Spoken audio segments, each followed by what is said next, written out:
Hey guys, welcome back to the channel. This is a story about what if Deku had endless strength part 1. If you guys enjoy this what if and want to see part 2, comment down below and let me know before I start. Please do support for more awesome content and leave a like, and don't forget to subscribe to my channel and also share this video with your friends and check out the description in my playlist. The author of the story, 𝗏𝗏𝗏94 from AO3. So let's start the video. Izuku didn't mean to stay up all night. He knew he wasn't allowed to access the computer without his mommy, but he just couldn't sleep and thought he could just watch a few All Might videos until he got sleepy. Unfortunately, that didn't happen, and before he knew it, his mother was calling him for breakfast. While he had been successful in sneaking past her to his room, 𝐒𝐭𝐲 still noticed the bags under his eyes and the odd face he was making as he ate his tasteless breakfast. "Izuku, are you feeling alright? You look exhausted." Izuku looked up at her and gulped. I didn't sleep well last night." She kissed his forehead. "Poor thing. Your father's side of the family has a history of insomnia, but I didn't think you'd be affected so soon. Would you like to stay home today?" Izuku quickly shook his head. "No, I can still go to daycare. I want to see Kaken." 𝗏𝗏 smiled at that. Katsuki took after his mother, and he and Izuku would prove to be a good influence on each other like she and Mitsuki were. She was sure of it. "Hey sweetie," she said. "Finish eating and get your uniform on. We need to leave soon." At daycare, Izuku met up with Kaken, who immediately noticed his friend's bloodshot eyes. "Damn, you look like shit," Katsuki elegantly pointed out. Izuku sighed. "I couldn't sleep, so I ended up watching All Might videos all night." Katsuki clicked his tongue in annoyance. "Damn it, nerd. You need to sleep. How do you expect to be a hero if you're too tired to fight any villains?" But I'm not tired," Izuku stuttered out before beginning to mumble, much to his friend's annoyance. "Not really. In fact, I can't really feel anything or even taste or smell anything.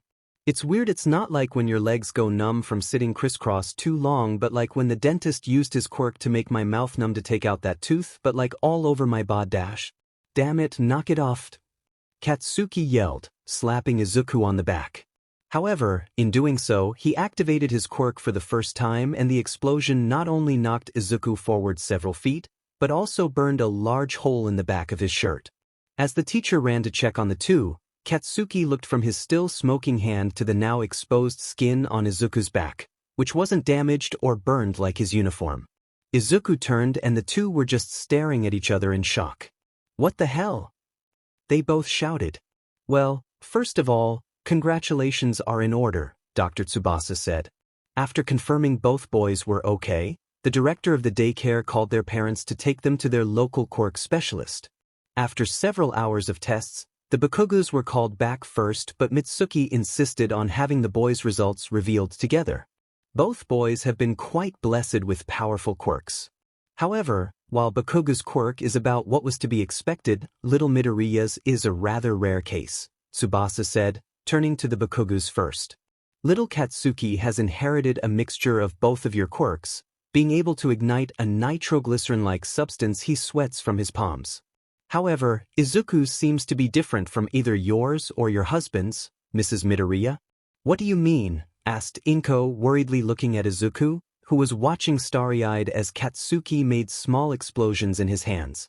"Well, given what you've told me of the quirks on your husband's side of the family, he seems to have inherited a recessive durability quirk linked to his insomnia. You see, it seems the longer he's awake, the tougher and stronger he becomes. Even his hair became tougher," he explained, showing them a pair of chipped scissors.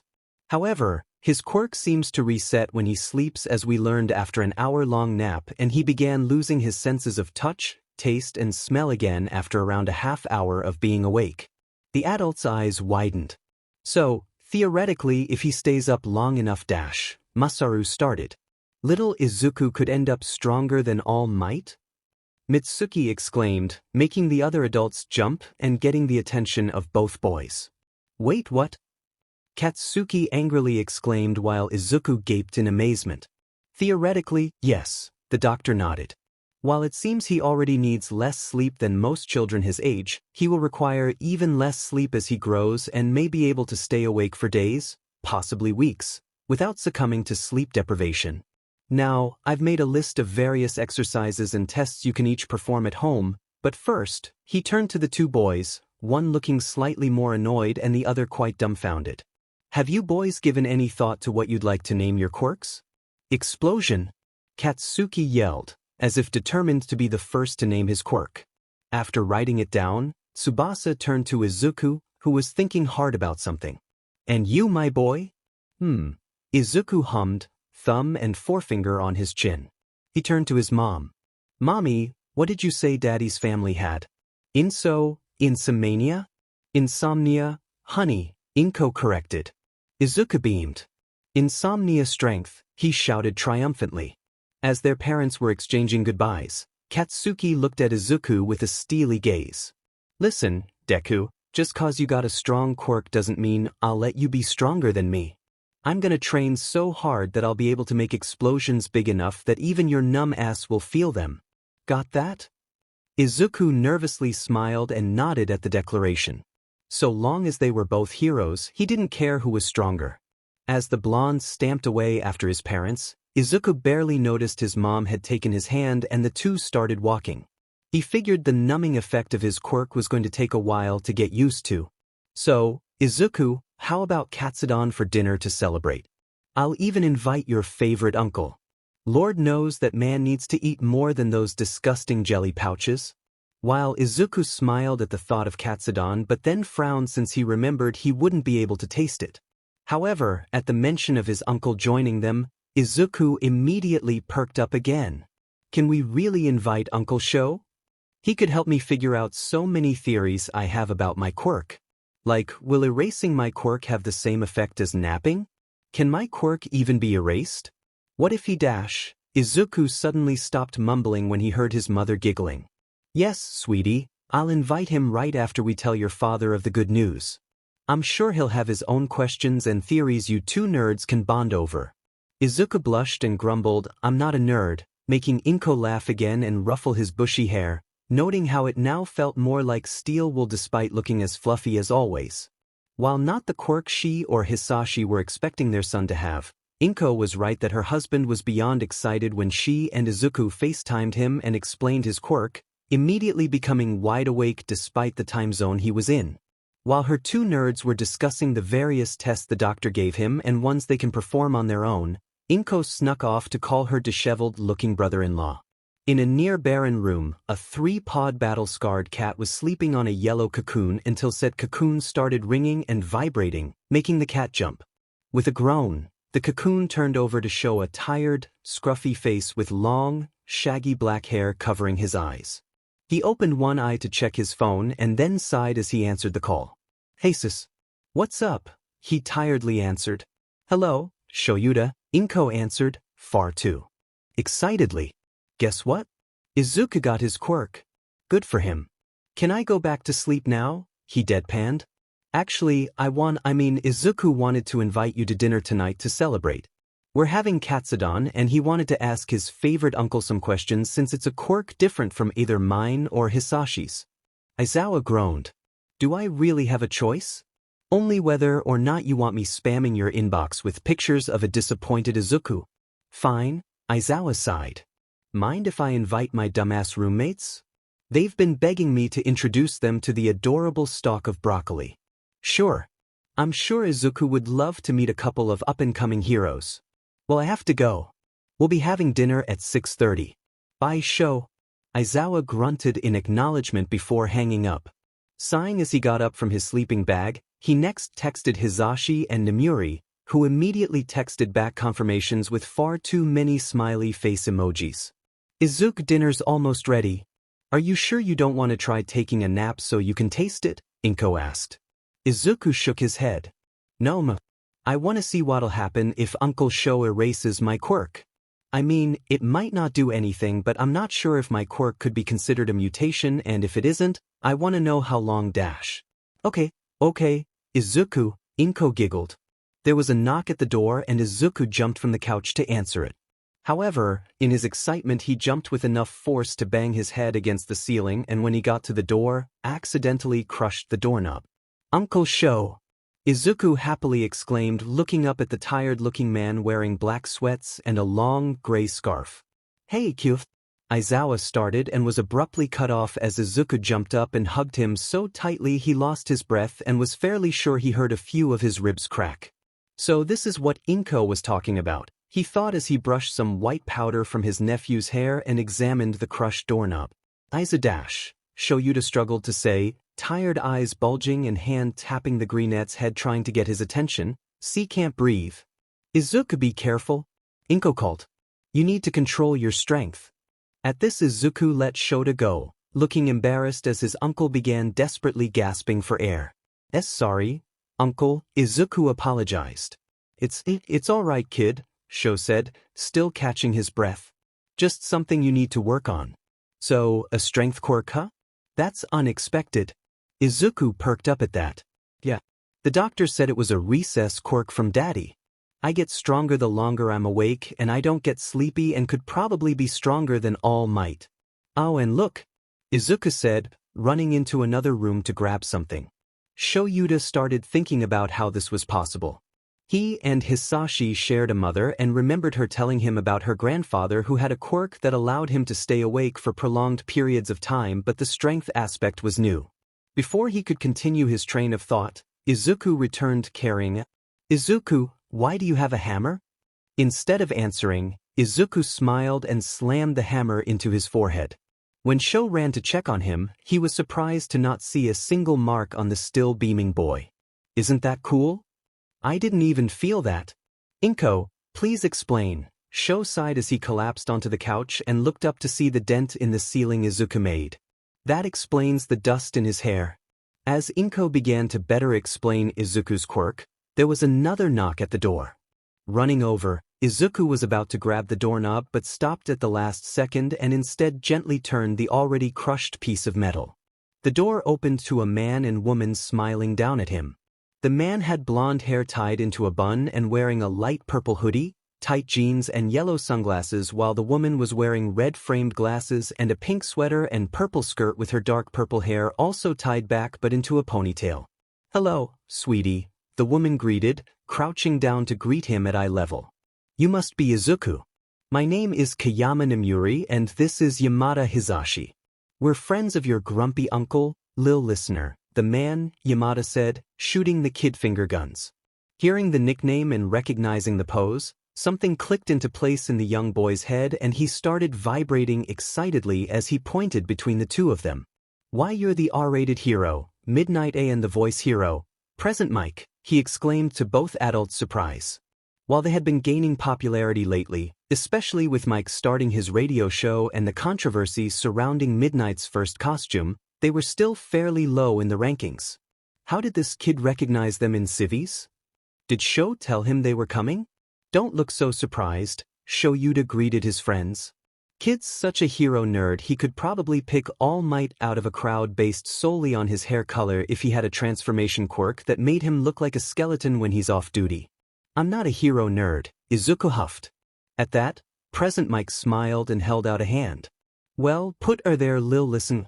Mick's hand was suddenly crushed in a death grip as the toddler once again forgot his new quirk in his excitement and violently started shaking the voice hero to Nimuri's surprise and 𝐸𝐸's amusement. "Honey, remember your quirk?" 𝐭𝐽 worriedly reminded him.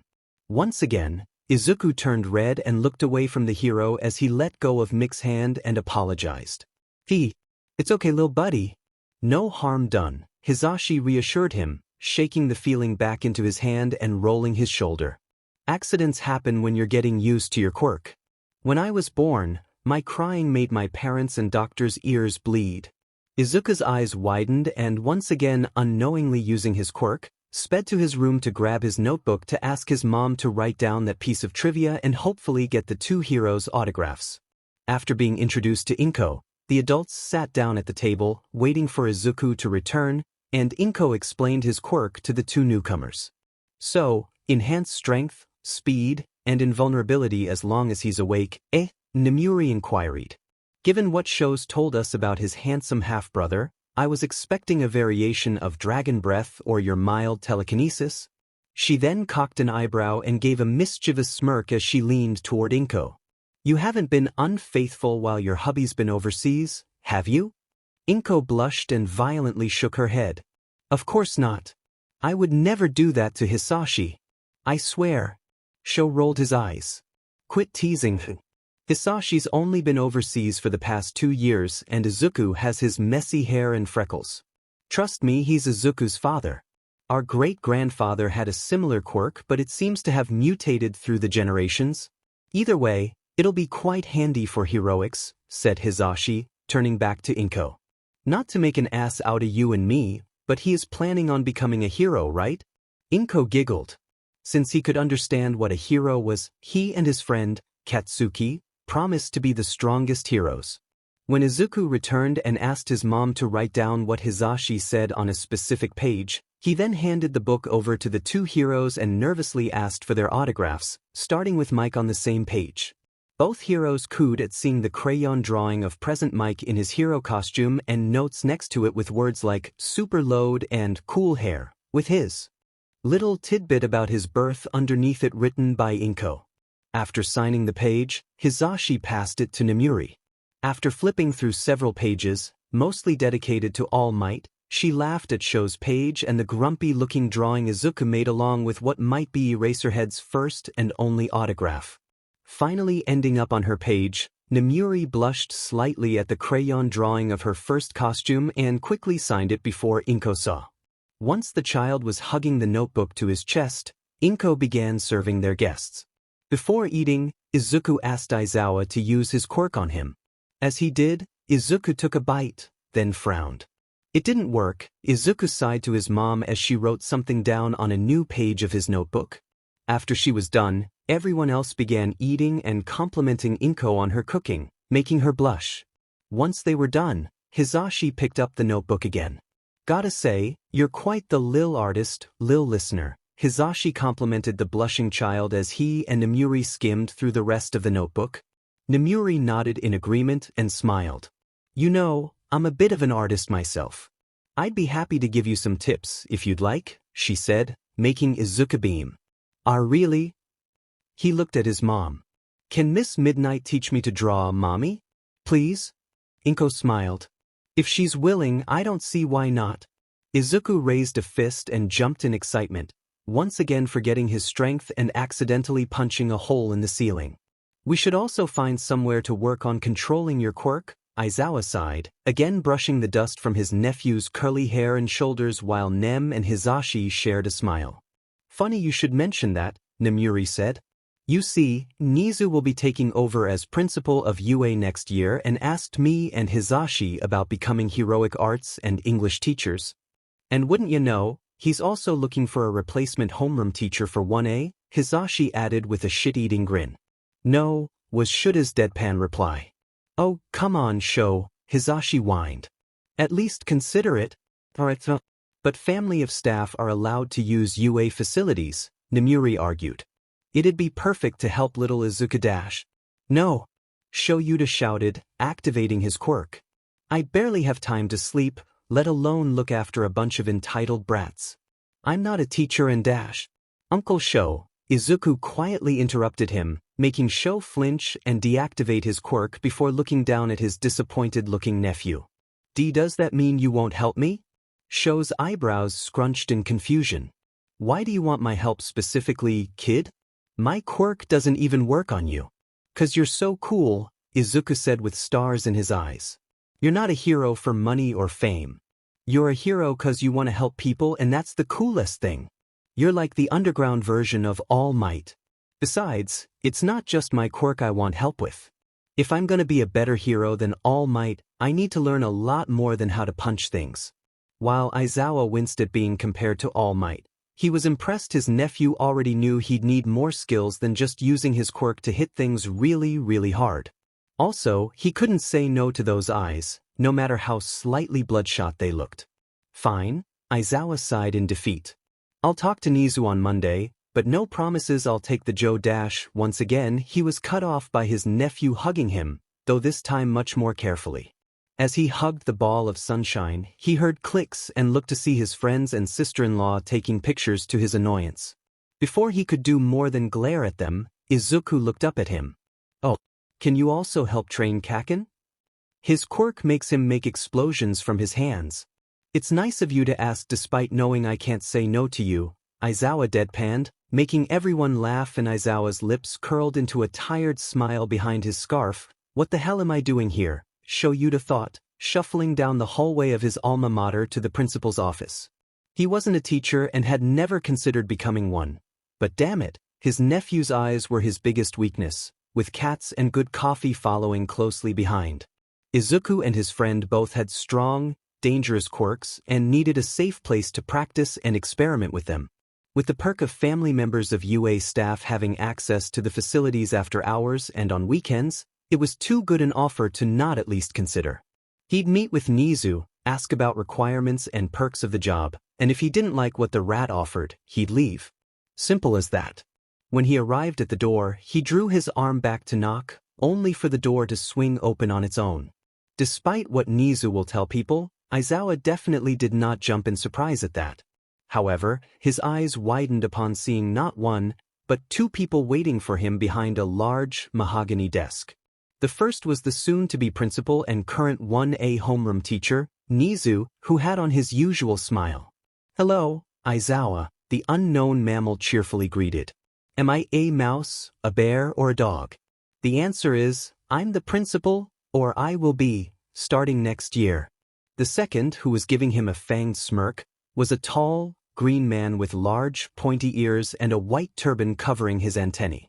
He was wearing a dark purple suit and red tie as well as a white cape with large shoulder pads. This was 𝗵𝘃𝗧𝗵𝗲 𝐻𝐸 the Dragon Warrior, Big Green, and the current principal. However, he was also 𝗬𝗪𝗏's former homeroom teacher and mentor. 𝗬𝗪 gulped and bowed, uttering its sensei in greeting. The large man let out a chuckle. "Long time no see, Scruffy." Aizawa quietly groaned at the old nickname. He was thinking about dressing up a little for the interview but ultimately decided his hero costume was good enough. At least it was clean. He then put on a mask of indifference and took the seat in front of the two. "Nizu didn't mention you'd be joining us, Ma-sensei," Aizawa said, narrowing his eyes at said rodent, who wasn't fazed in the slightest. Piccolo scoffed. "You didn't think I'd make sure the rat's replacement was up to snuff? Didn't I teach you anything, Scruffy?" Shota could admit, in hindsight, he should have seen this coming. Both teachers loved messing with their students, especially him. This was going to be a long interview. Nizu cleared his throat and pulled out a stack of forms. "In any case, we are here to talk about you possibly joining our staff. You have come highly recommended by Miss Kiyama and Mr. Yamada, as well as myself. You are indeed a dedicated hero and no doubt have much you can teach our students. However, I must say I am surprised you'd be interested in a teaching position." Aizawa sighed. "Honestly, I'm here for my nephew. He and his friend have powerful quirks that'll need to be trained and they'd benefit more from using your facilities than some random quirk gym." As Nizu typed something on his computer, Ma crossed his arms and narrowed his eyes, making the hairs on 𝗬𝗪𝗏's neck rise. "If you're planning on taking advantage of the perks without putting in the work, then you can forget it. Teaching isn't as easy as just telling a bunch of brats what to do before fucking off to go nap. If you want to be a teacher, you'll be expected to give all of your effort into learning to do it right. Got it?" 𝗬𝗪𝗏's mask of indifference slipped and he found himself frantically nodding in understanding. Meanwhile, Nizu was grinning as he read Izuku Midoriya's file. Insomnia strength was truly an interesting and powerful quirk. He'd need to add him to the list of potential successors he was making for when Yagi decided to reveal the secret of his quirk to him. He then turned back to the slightly sweating Aizawa. "Well, as Ma-san said, you will need to undergo a series of online classes and teaching seminars as well as gain some experience as a teacher's assistant before being officially hired. Both boys will still have access to Gym Gamma during this process under 𝗵𝗲𝗏's supervision. However, I would like to meet both boys before further discussions of training them.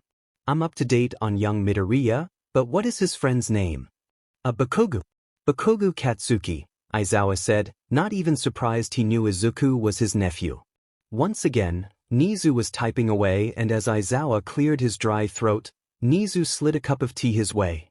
"Ah, here we are. Not the most creative name for a quirk but certainly powerful. Oh, I can't wait to meet them."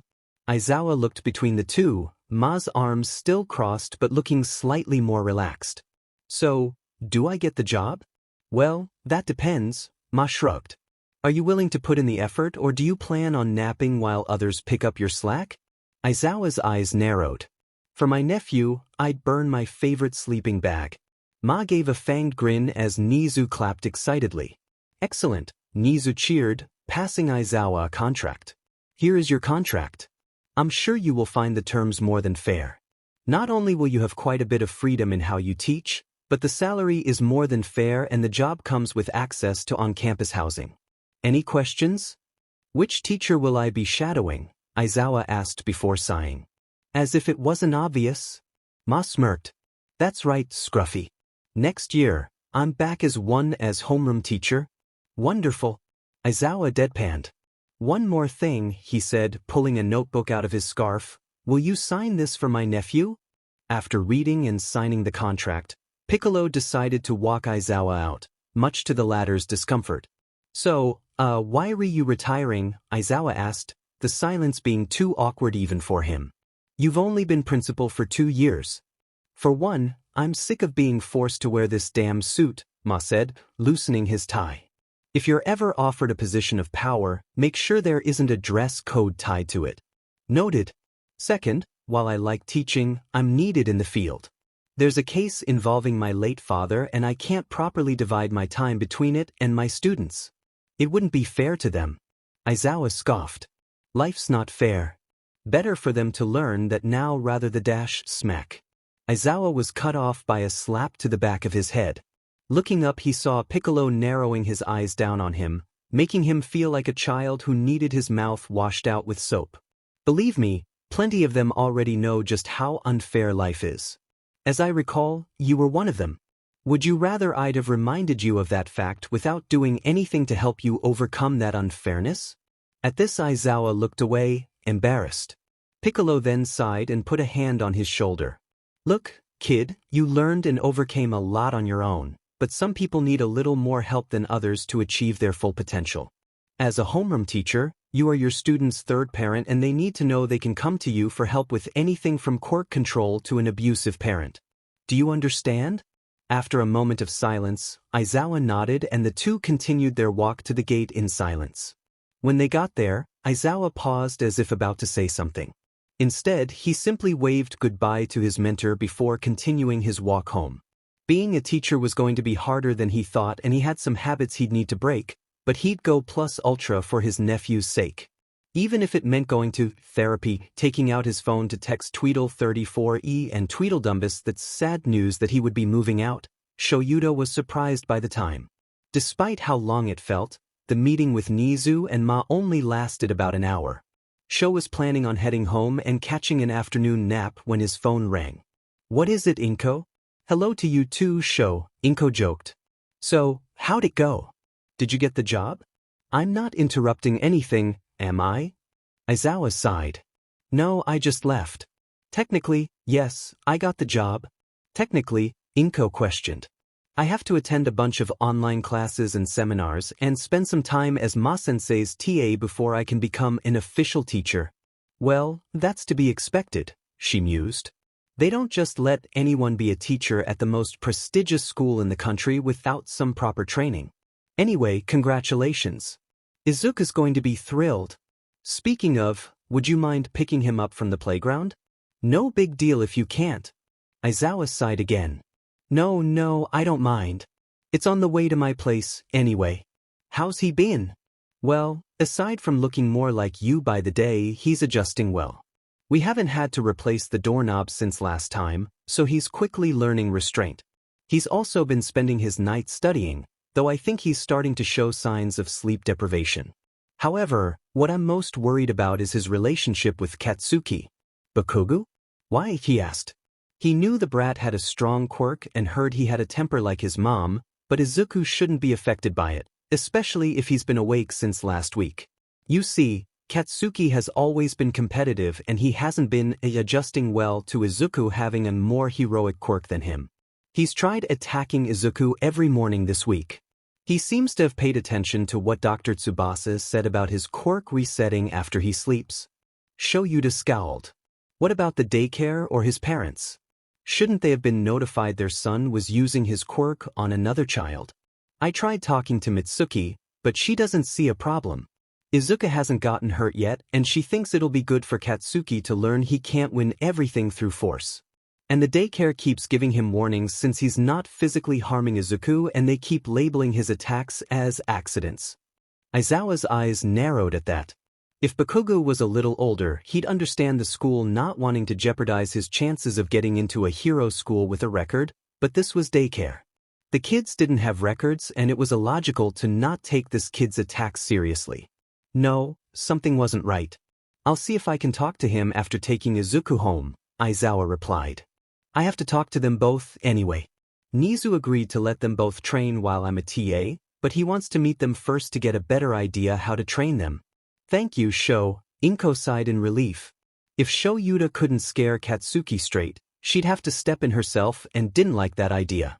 Katsuki shouldn't fear having his teeth pulled out every time he sees her. Katsuki was pissed. Well, more pissed than usual. This past week should have been one of the best of his life, discovering his quirk and establishing himself as the strongest future hero, but no. Deku had to ruin it by forgetting his place. He hated the nerd, but he was also his closest friend, and Katsuki can admit the nerd was smarter than the rest of the extras. They did everything together and shared the dream of becoming heroes together. However, even at such a young age, he knew there could only be one number one hero, which he was sure would be him, while Deku would be the 𝗧𝗵𝗲 to his all might. So how the hell did Deku end up with a stronger quirk? What pissed him off more was that unlike his own badass quirk, Deku's had nothing to do with either of his parents' quirks. What made Deku so damn special? Nothing, that's what, and Katsuki wanted to make sure Deku remembered that. He had been paying attention to when Dr. Eggman said Deku's quirk shut off for a half hour after he slept, and even then, it'd take hours for him to get as tough as he was when he tanked Katsuki's first explosion. The next morning, as Deku stupidly walked up to him, Katsuki unleashed an even bigger explosion than the other day right in his face. That'd teach the nerd to underestimate his strength. However, as the smoke cleared, Katsuki's vicious smile turned into a furious scowl as Deku just stared at him confusedly with slightly red eyes. "Kaken, what are you doing?" Deku asked, as if it wasn't obvious. Katsuki just grunted and stormed away. So, the nerd hadn't slept yet? No matter. He looked even worse, so surely he'd sleep that night and Katsuki would get him the next day. However, the same thing happened and continued happening every day that week. No matter how big the explosion, no matter what angle he took, Katsuki couldn't damage Deku, and the nerd wouldn't fight back, like he was beneath him. And then, as if all this wasn't bad enough, he had the nerve to ask if he needed help after slipping on that stupid fucking log like he was some fucking weakling. How fucking dare he? Now, here Deku was again, getting in his way of teaching another useless extra lesson. Fingers and Wings had run away when the nerd showed up, but no matter. He didn't need any help from those cowards.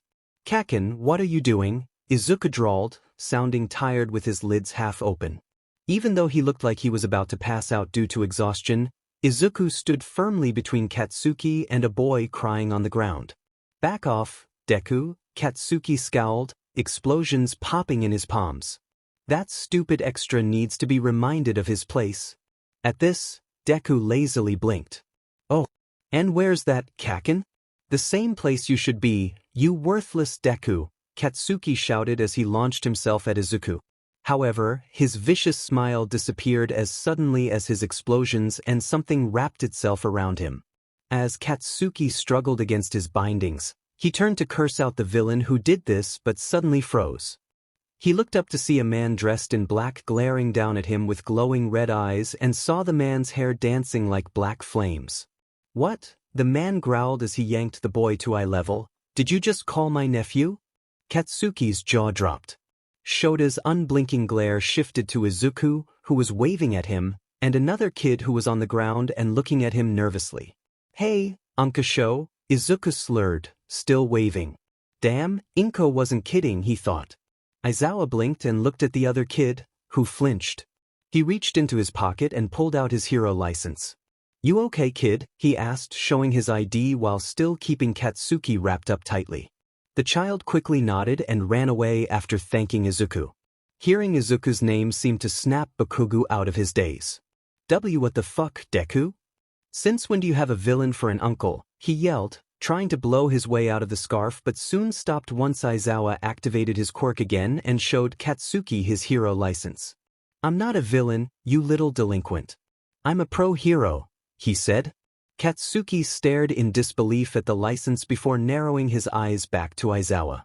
"Never heard of you, Eraserhead," Katsuki said, skeptically. "That's the point of being an underground hero," Aizawa replied, putting his license away. "Come on, Izuku. I'm taking you boys home." "Okay," Izuku replied, shuffling over as Aizawa started walking, releasing Bakugo and roughly dropping him. Bakugo got up and glared at them both before following. "By the way, Izuku, Nizu liked your notes," Aizawa said, pulling the notebook out. That woke Izuku up. As he went to grab the notebook, Aizawa pulled it out of reach. "I'll only give you this back if you promise to sleep tonight," he said. Before Izuku could argue, he continued, "I know you've been up for the past week and it's catching up with you. Your slurred speech is a clear sign of sleep deprivation." Izuku pouted but agreed. "I wanted to see how long I can go. We'll have plenty of time to experiment as you grow," Sho said. Once Shoyuta gave him back his notebook, Izuku flipped through it to Nizu's page and beamed at the autograph, but his eyes widened as he continued until he got to Ma-sensei's page. "You even got to meet Big Green?" Izuku excitedly asked as Bakugo continued stamping behind them. Aizawa nodded. "He was my sensei at UA. I'm going to be his assistant while I'm earning my teacher's license," he said, smirking when he heard both boys exclaim in surprise. While Izuku was happy at the news, Bakugo refused to believe it. "Bullshit," Katsuki yelled and stopped in his tracks. "I can buy you being a nobody hero, but no way would anyone hire your homeless ass as a teacher, let alone All Might School. I share an apartment with 2 other heroes and All Might doesn't own UA," Aizawa deadpanned. Katsuki was starting to turn red with a mixture of rage and embarrassment while Izuku held back his laughter. As they continued walking, Izuku started asking him questions about UA and what Nizu and Big Green were like until they got to Izuku's apartment. As Katsuki started stomping home on his own, Shota wrapped his binding cloth around his arm. "Wait here," he said, Katsuki glaring at him. When Sho didn't react, Katsuki folded his arms and sat on the steps of the complex with a scowl. Sho then walked Izuku up to his mother and explained their deal and how he'd tell her more about his arrangement with Nizu after getting Katsuki home. The walk to the Bakugas was less pleasant without his nephew. Katsuki seemed to be stomping as fast as he could to try losing the hero, but was grabbed by that damn scarf every time he tried taking a detour. "Damn it, knock it off, hobo," Katsuki finally snapped. "I know my own way home." "Yeah, so do I," Aizawa said. "But I wanted to have a talk before we got there." "What could you possibly want to talk to me about?" "Well, for starters, how about telling me why you've been trying to hurt my nephew since your quirks came in?" Shoyuta said, noticing the boy's fists clench. "None of your business," Katsuki tried, but Aizawa wasn't impressed by the answer. "Actually it is. As a hero, it's my job to keep an eye out for any possible villainous behavior." "I ain't a fucking villain," Katsuki snarled, turning to face Shota with explosions lacing his palms. "Really?" Aizawa asked, narrowing his eyes. "So, you weren't using your quirk to attack someone unprovoked? Because that's what villains do." Sho eyed the explosions. "They also use their quirks in public without a permit." Katsuki's eyes widened before narrowing and clenching his fists to turn off the explosions. "He was looking down on me," Katsuki snarled. "How so?"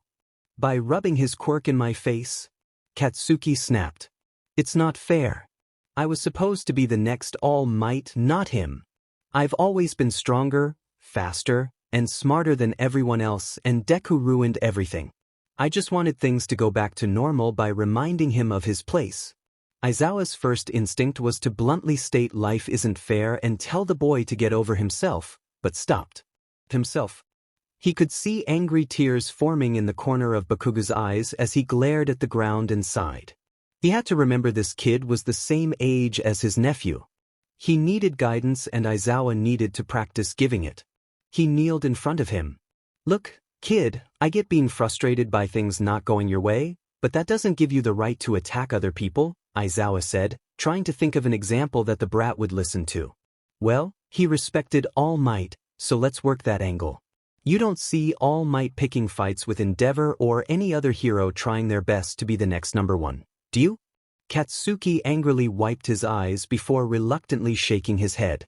Being strong is only part of why All Might is the #1 hero, Aizawa continued, getting a confused look from the brat. I may not be his biggest fan, but I do respect him and get his appeal. Unlike Endeavor, All Might is kind, photogenic, and always puts others' needs above his own. Hell, his debut was a rescue mission, not some big villain fight. If you don't want to become the Endeavor to Izuku's All Might, you need to get a handle on that anger and remember that real heroes do more than just beat up villains. Understand?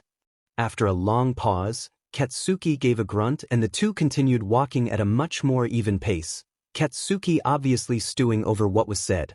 When they got to the Bakugo, Sho was relieved to see Masaru instead of his more bombastic wife. "Hello, Aizawa," Masaru greeted with a bow. "Inko told me you'd be coming. She said something about training Katsuki." Aizawa nodded and followed the father and son to the living room. "I'm going to be working at UA and Nizu wanted to meet both boys to get a better idea how to go about that." Both Bakugo's eyes widened. "Wow, thank you, Aizawa. I'll let Mitsuki know as soon as she gets home. She has a shoot today, you see." "Of course," Shota said, pulling out the card with Ned's number. "You can call this number to schedule the meeting. However, I was wondering if I could talk to you alone." "Of course," Masaru said, looking down at his son who just huffed before going upstairs to his room. Once he heard the door loudly shut, Sho sighed. "I think it'd be best for UA's counselor, Hound Dog, to speak to Katsuki too," he said. "When I went to pick up Izuku, I saw him and 2 others picking on another boy before Izuku stepped between them. I had a talk with him, but I'd still like a professional to help him with his anger. Also, I'm no expert, but he seems to be developing both the superiority and inferiority complex." Bracing himself for the response, Sho was surprised when Masaru sighed and nodded. "I agree," he said. "Look, I know Mitsuki doesn't see the problem, but I'm worried about the lack of consequences from his daycare leading him to believe he can get away with using his quirk on others so long as someone covers for him. I don't want my son to become a bully with a hero license. I'll let my wife know this is non-negotiable." Aizawa sighed in relief. "Good. I'll let Nizu know and talk to Hound Dog about both boys so Katsuki doesn't feel singled out." Masaru bowed again and thanked Aizawa for looking out for his son. As he left through the front gate, Aizawa looked up to see Katsuki looking down at him from his window. As he waved goodbye, Katsuki gave a one-fingered salute back. Sho smirked and began walking back home, 2 words popping into his head that perfectly described the Bakugo brat. "Problem child. Damn it, Deku, will you knock it off?" Katsuki murmured as both boys followed Aizawa through the front gate of UA. It had been another week since Aizawa had his meeting with Ma-sensei and Nizu and it was time for the boys to meet the rat. Inko had just dropped them both off and Izuku, whose eyes seemed to have permanently developed dark circles under them no matter how much sleep he got, was bouncing with excitement. "Sorry, Kaken, but I can't help it," Izuku said. "We're at UA, the greatest hero school in the world.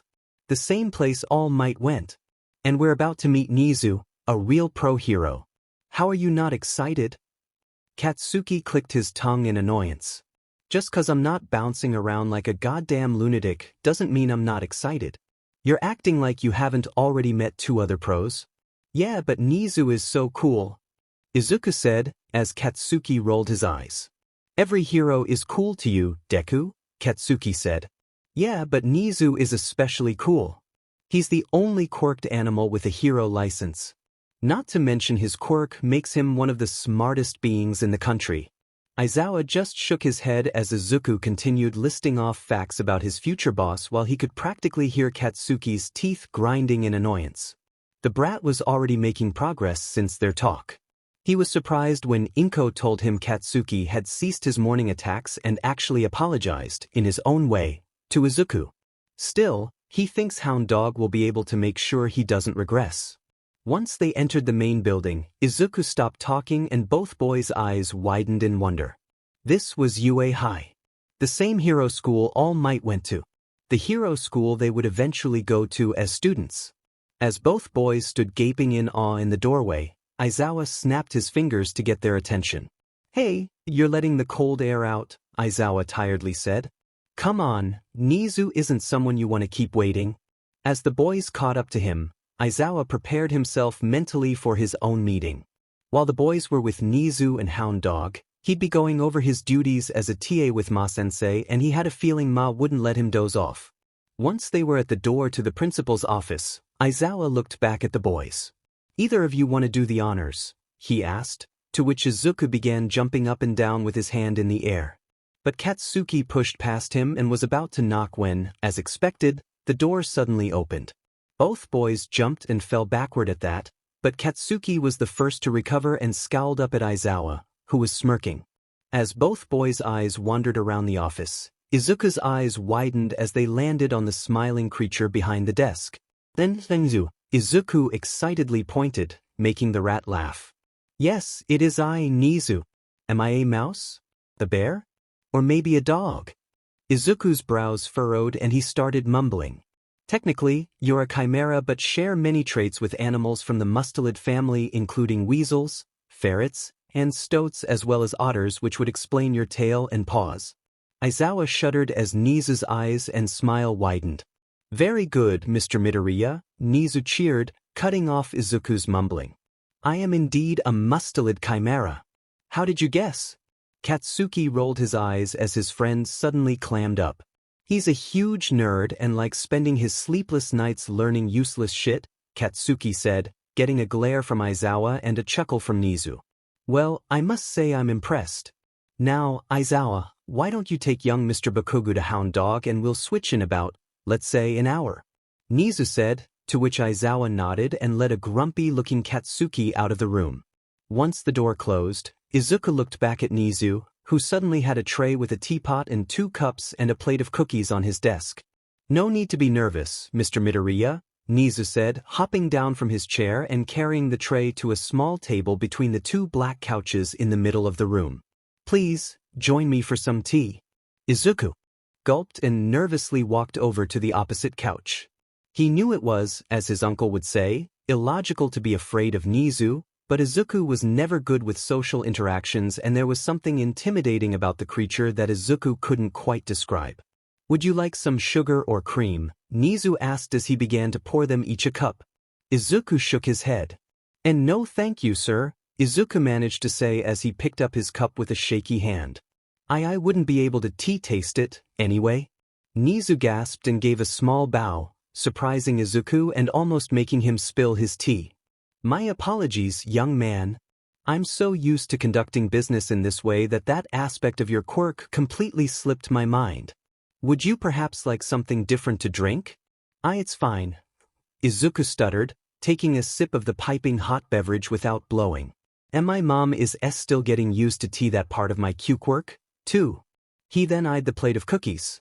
But could I please have some sea cookies to take home?"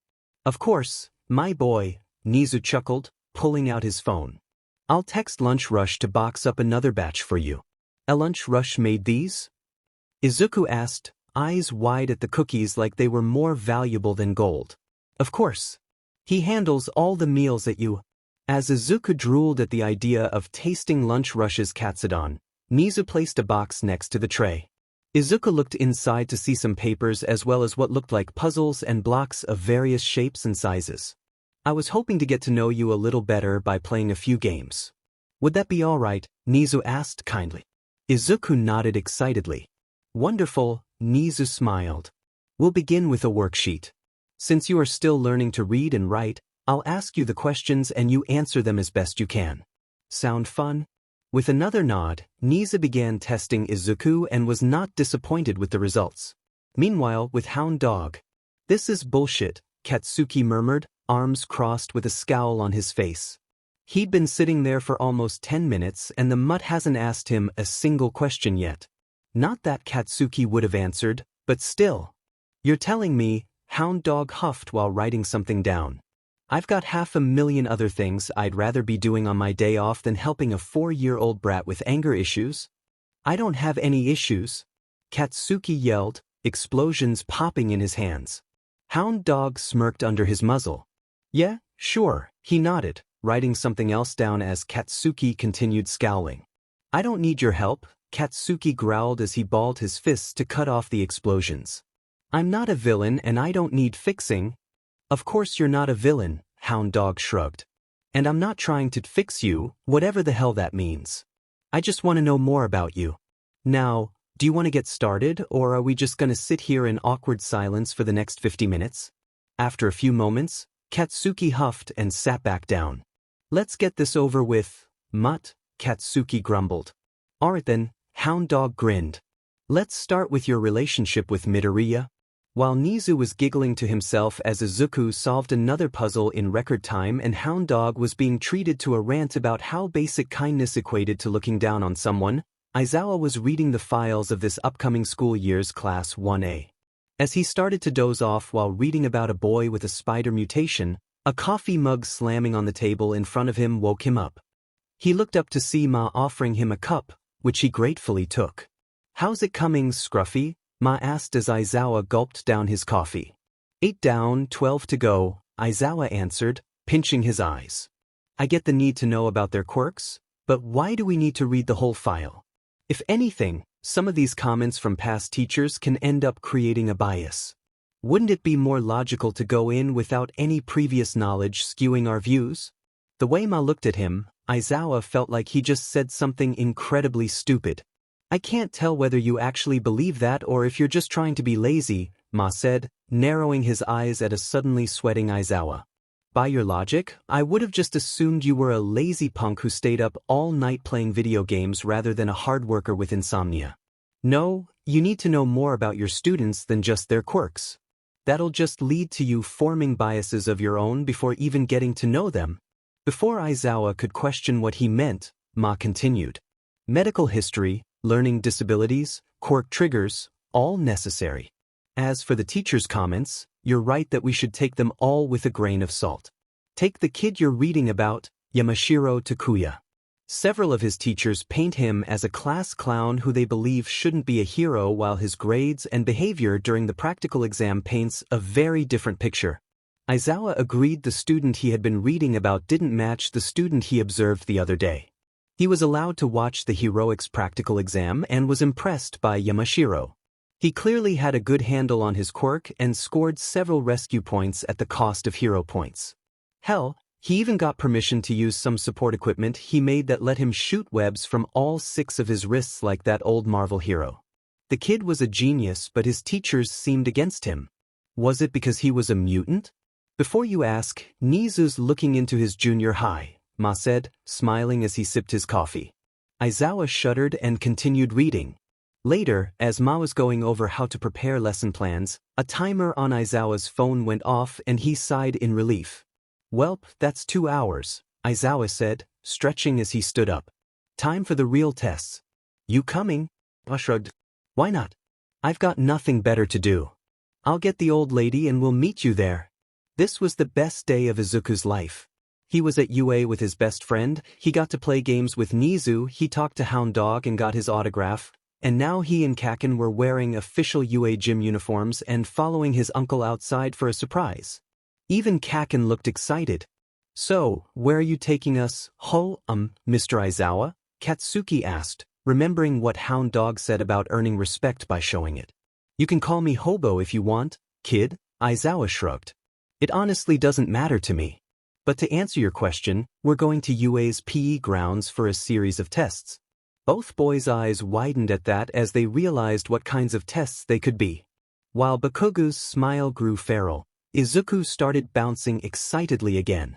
Outside a brown building, Big Green was standing with his eyes closed and arms crossed in his hero costume, his white turban and cape over a purple gi with a blue sash and round belt buckle with the kanji for demon on it and brown shoes. In front of him was a small, old lady wearing a white coat and leaning on a cane that looked like a comically large syringe. As the 3 boys approached, the one with messy green hair and freckles, excitedly pointed at Ma. "It's Big Green," he excitedly shouted, making Ma's closed eyes tighten slightly at the volume. Sometimes he wished his hearing wasn't so good. "And your recovery girl," Izuku excitedly said, pointing at the old lady who was now chuckling. "I wasn't expecting someone so young to recognize me," she said as the boy ran up to her with a pen and notebook. As she signed his book and was giggling at the drawing of herself, Bakugo was looking up in awe at Big Green. All Might may have been Deku and his favorite hero, but they both agreed Big Green deserved to be the number 2 hero more than Endeavor. He and All Might have teamed up multiple times and even took down Big Green's villain father, the Green Demon, together.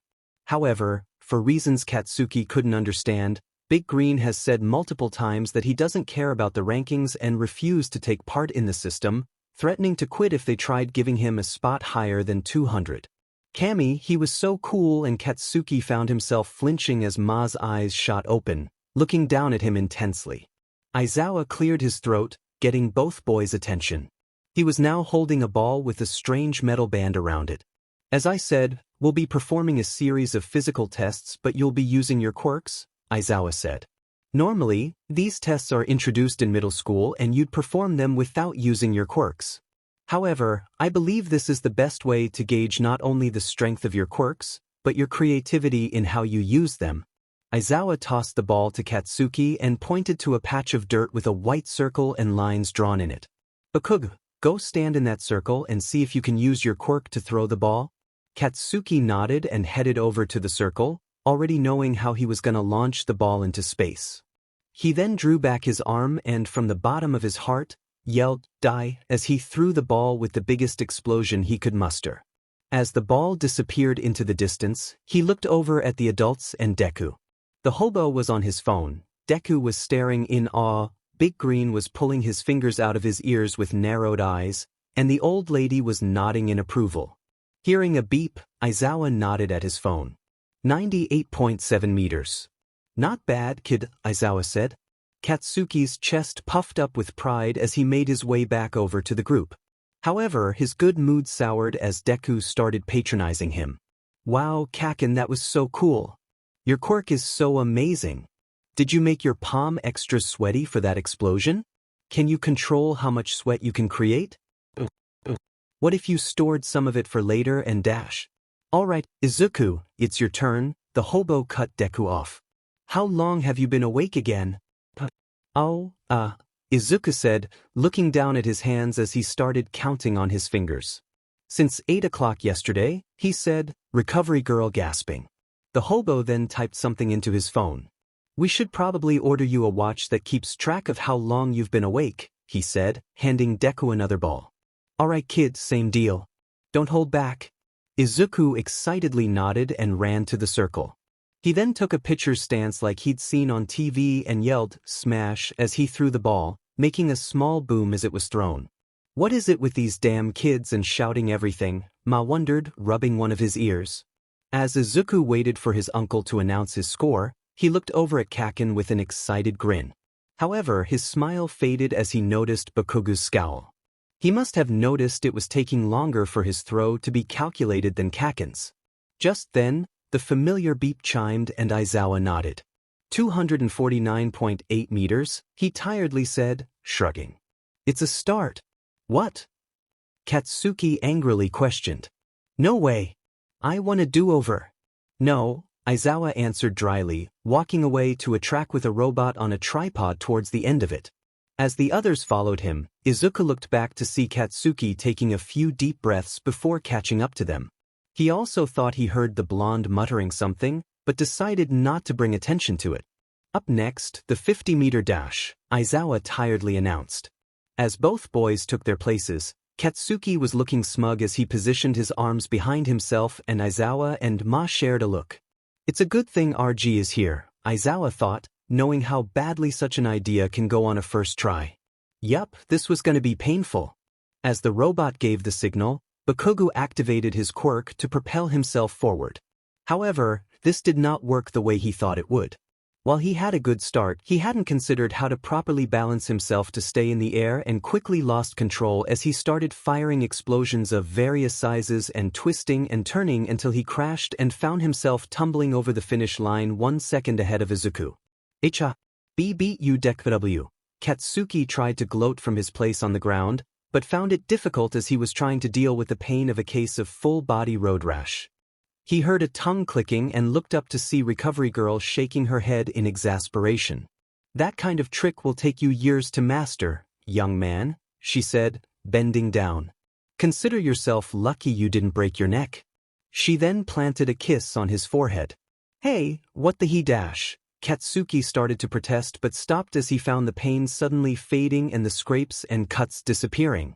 In less than 5 seconds, he was completely healed and Deku was running over to check on him. "Now, I don't want you trying that move again until you learn some proper control, and when you do, I want to be present.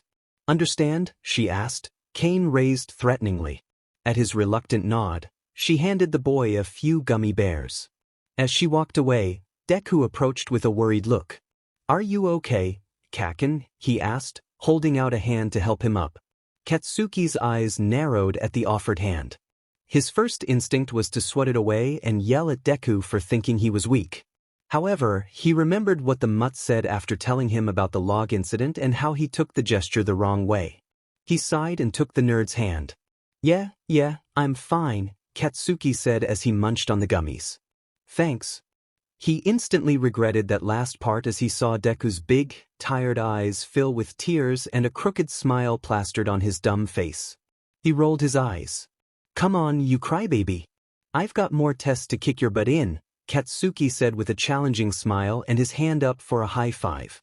Deku wiped his eyes and tried returning his smile as both boys clapped their hands together with an explosion and followed the adults as they went inside the building for the next test. Thankfully, the rest of the tests proceeded without further injury. While Izuku managed to beat Katsuki in the grip strength test, pull-ups, and sit-ups, Katsuki was successful in using his quirk to clear the sandbox in the standard long jump and beat Izuku in repeated side steps. All that was left was an endurance run. Unfortunately, neither boy wanted to admit defeat and kept pushing themselves to the point Aizawa had to call Midnight to use her quirk. "Hey boys, does the air smell funny to you?" she said as the boys ran by her with her quirk active. Katsuki had the desired effect and passed out on the spot. However, Izuku just kept running as he waved at Midnight to the hero's confusion. "Izuku, stop," Aizawa said, and Izuku stumbled to a stop, panting heavily.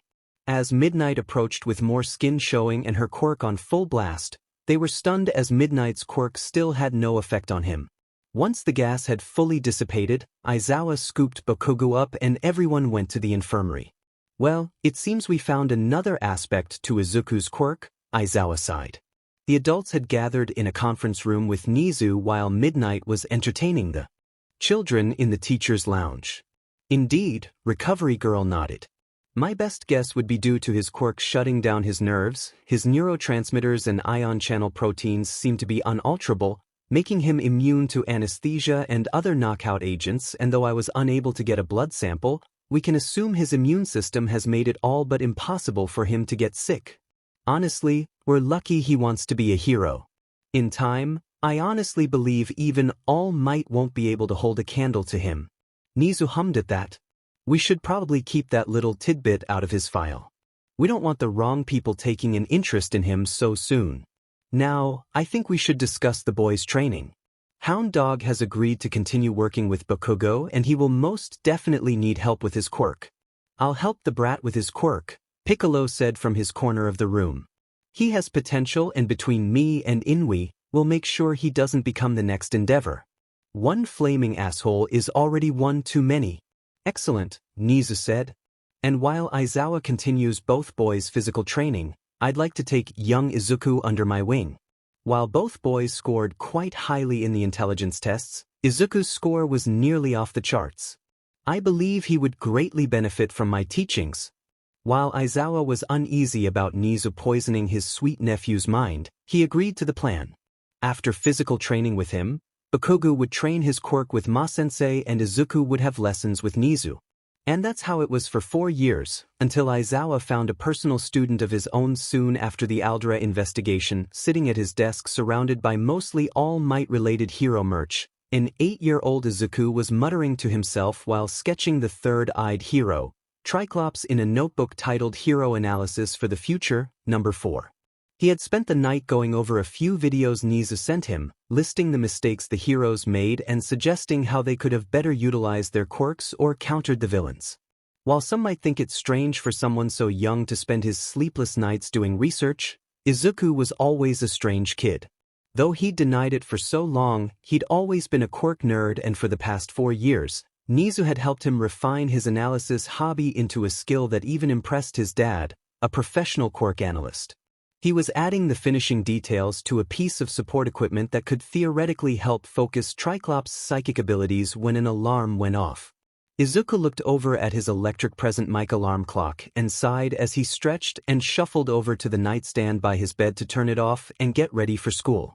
As he looked in the bathroom mirror, the heavy-lidded bloodshot eyes that stared back were not those of an 8-year-old child. Honestly, he felt like he hadn't been a child since before he got his quirk. He'd developed the routine of staying awake for the whole school week and resting on Sunday after getting home from UA. While he didn't need all the strength he gathered over the week during physical training, Uncle 𝐻𝐻 wanted him to practice restraint while fighting others. At first, he was excited to finally start really experimenting and pushing the limits of his quirk. Unfortunately, to say such a schedule left Izuku feeling numb would be an understatement. Thanks to the side effect of his quirk, he couldn't enjoy most of the simple things he used to take for granted, like the smell and taste of his mom's cooking or the cooling feeling of a dip in the pool or a nice summer breeze. He wasn't devoid of all emotion, still giddy at the mention of a new quirk or meeting a hero, but he was certainly not the ball of energy that he was when he was 4.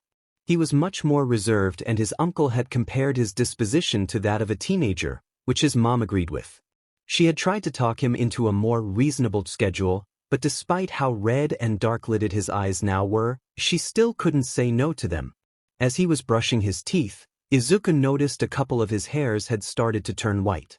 Despite knowing his mom would eventually notice during his monthly haircut, he tried burying them in the wild, untamable forest on his head. Unfortunately, this resulted in uncovering more, and he groaned at the thick streak of white hair near his right temple. "Mom's gonna freak," he thought. "Morning, Izuku," 𝐒𝐽ko cheerfully said, finishing pouring his breakfast shake into the bottle as she heard him sit at the table. Since he couldn't taste her food anymore, 𝗏𝗏ko had asked Recovery Girl what people with the same quirk drawback ate and was given a few recipes that provided the recommended daily amount of nutrients for each meal. As she turned around, she nearly dropped the shake in surprise as she noticed the white streak in her baby's fluffy curls. "Izuku, what happened to your beautiful hair?" "I don't know, Mom," he said, shrugging as he casually shook his breakfast. "I just noticed it this morning. Might just be another mutation due to my quirk. Or it's the result of the stress of staying awake for weeks on end," 𝗏𝗏ko said, crossing her arms and narrowing her eyes. "Well, that's certainly a possibility," he said, nervously gulping his breakfast. 𝗏𝗏ko sighed as she kneeled down to look him in the eye. "Honey, are you sure you're okay? You know Uncle 𝗍 could adjust your schedule if a week is too long." "Yeah, Mom," Izuku tiredly smiled at his mom. "I'm fine really." After a few seconds, 𝗏𝗏ko relented and let Izuku finish his breakfast as she used her quirk to grab ingredients for her own meal. After breakfast, Izuku changed into his school uniform and waved goodbye to his mom as he grabbed his lunch shake to meet Kaken and Auntie Mitsuki downstairs. As soon as Katsuki saw Izuku's hair, he burst out laughing. Auntie Mitsuki wasn't much better. "Damn, Izuku, you look like a mad scientist," she joked. "Gee, thanks, Auntie," Izuku deadpanned. "Just saying, you might want to ask your mom to start cutting that untamable mop a little shorter." "Speaking of untamable, is your scruffy uncle still single?" Katsuki tooted at this. "Damn it, hag. Quit asking about Hobo-sensei's love life," he said. Under his breath, he grunted. "It's not like he'd be interested in an old hag like you, anyway. Relax, brat. I'm just asking for a friend," she said, suddenly sporting a mischievous smile. "You know I love your dad's cute but too much to leave it." She laughed as Katsuki yelled in disgust. Uncle Sho thinks a relationship is illogical for a hero to have, Izuku said, rolling his eyes. He was sure his uncle was just afraid of commitment. Great, Mitsuki smiled. Emi still has a chance, and you're sure he's not in a relationship with Hisashi and/or Nemuri, right? Now, it was Izuku's turn to gag in disgust while Mitsuki reveled in the boy's anguish. Uncle Zashi was like Uncle Sho's annoying little brother while Auntie Nem was a big sister to both of them. No way would he be dating either of them. Thankfully, the teasing didn't last much longer as they were soon at 𝐴LDRA Primary School. Thank Kami, Katsuki said, quickly unbuckling his seatbelt. Thanks for the ride, Auntie, Izuku said with a tired smile and wave. Have a good day, brats. Your dad'll pick you up later, Katsuki. With a grunt of acknowledgement, Katsuki and Izuku joined the group of extras waiting for them. While he'd been working hard over the years to get a handle on his temper, these extras always brought out the worst in him. Over the years he'd learned the difference between real friends and extras only interested in him for his power. Real friends cared about you and weren't afraid to call you out on your shit when you deserved it. Unlike Deku, who he considered his only real friend, these extras were a bunch of suck-ups, feeding his ego with hollow praise to try to stay on his and Deku's good side. Ironically, while Deku seemed to just ignore them, this only pissed him off even more. Hey, Bakugo, how do you think you did on that math quiz? I bet you and Midoriya got that bonus question. Of course they did. Man, I wish I was half as smart as you guys. It's only natural for the two students with the strongest quirks to be at the top of the class. My dad says dash. Midoriya, your hair looks so cool. Yeah, I'm gonna ask my mom to get my hair done like that. Move it, you extras, Katsuki yelled. We gotta get to class. As the group entered the school, Izuku was confused by what one of the extras had said. Why would having a strong quirk naturally mean they'd be smarter? He and Kaken just worked and studied harder than their peers, that's all. It had nothing to do with their quirks, right? Before today, Izuku hadn't paid much attention to his surroundings during school hours. He was content to just listen to his teacher, do his work and go home with as little social interaction as possible. Now that he was paying more attention though, he didn't like what he was noticing. Come on, Deku, 𝐴LDRA's not that bad, Katsuki said as they were walking through the woods behind the Bakugo's house. Sure, it's a crap hole, but it can't be any worse than most other public schools, right? Kaken, normal public schools shouldn't let kids get away with half the shit I've seen. It hasn't even been a full week, and I've already observed enough to know this isn't just a case of simple teacher negligence, Izuku said, pulling his hands out of his pockets to start listing the day's incidents on his fingers.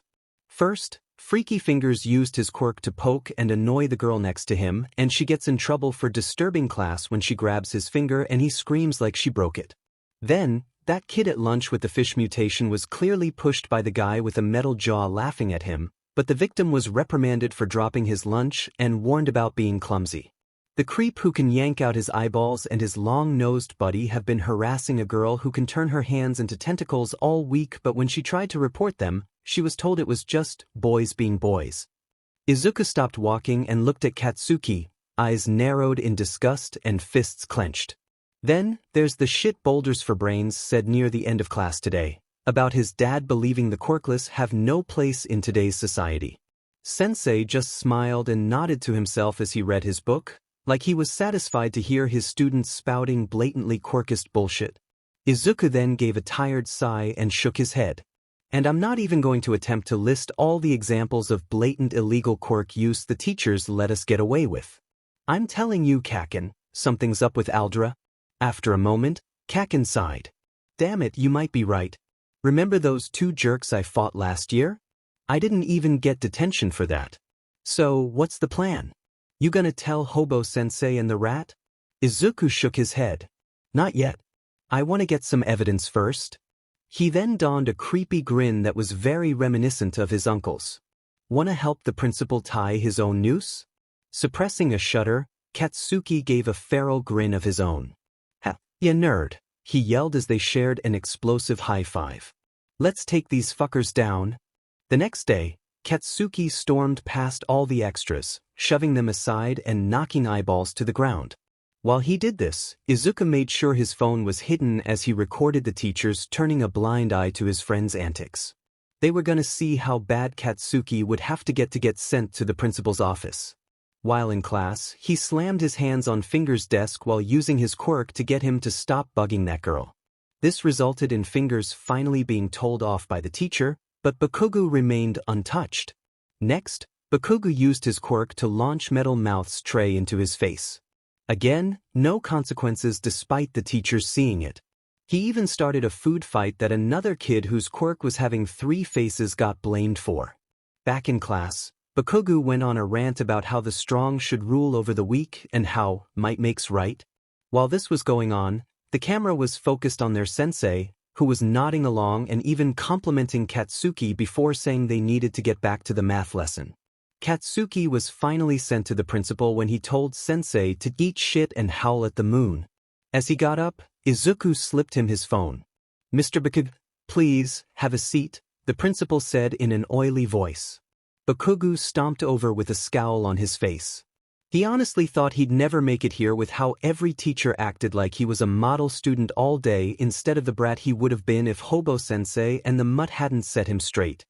He slouched down into the seat opposite the balding man, who had on a fake smile. "I don't get why I'm here," Bakugo scoffed. "I was just doing what Sensei said." "And what was that?" the principal asked, slightly confused. "The strong need to show the weak their place. I'm the future #1 hero, so why should he tell me what to do?" The principal nodded in understanding. "Ah, yes, I understand your confusion. You see, Bakugo, we here at 𝐴LDRA believe you students should learn the importance of strength amongst yourselves. After all, the strength of one's quirk defines their place in modern society.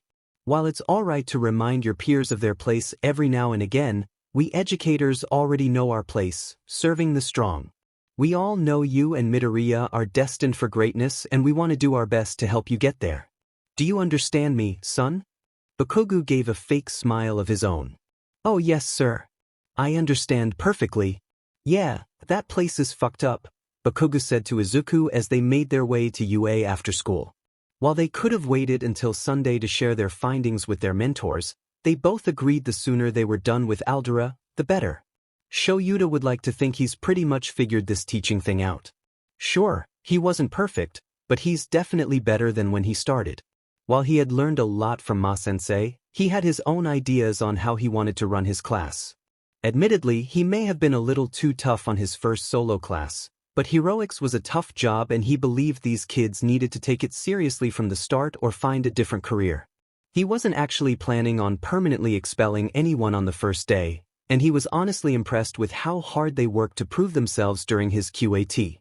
However, 𝗍𝗓 wanted a second opinion on his methods and called Hound Dog in to explain why it was a bad idea to hold the threat of expulsion over the heads of a bunch of over-emotional teenagers who should trust him more than fear him. It was during this talk that Aizawa snapped back at the hunting dog hero and revealed why he believed he needed to be so hard on these kids and was ordered into trauma counseling if he wanted to keep his job.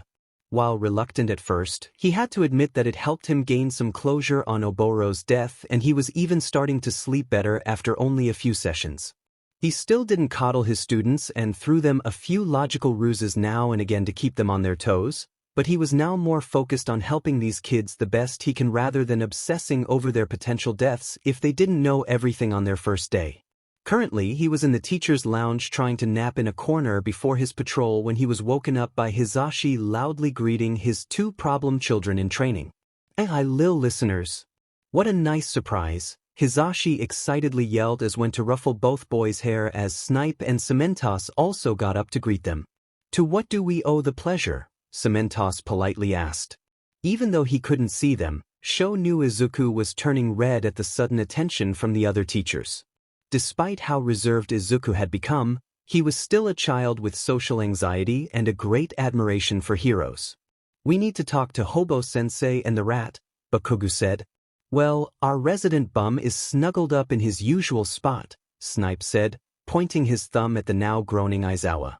Present Mike then looked down at his watch. "And 𝗍𝗓 should be popping up in 3, 1-. "Hello, boys," 𝗍𝗓 cheered, popping up from behind a couch. While I would normally ask what you think I am, you both know I'm the principal.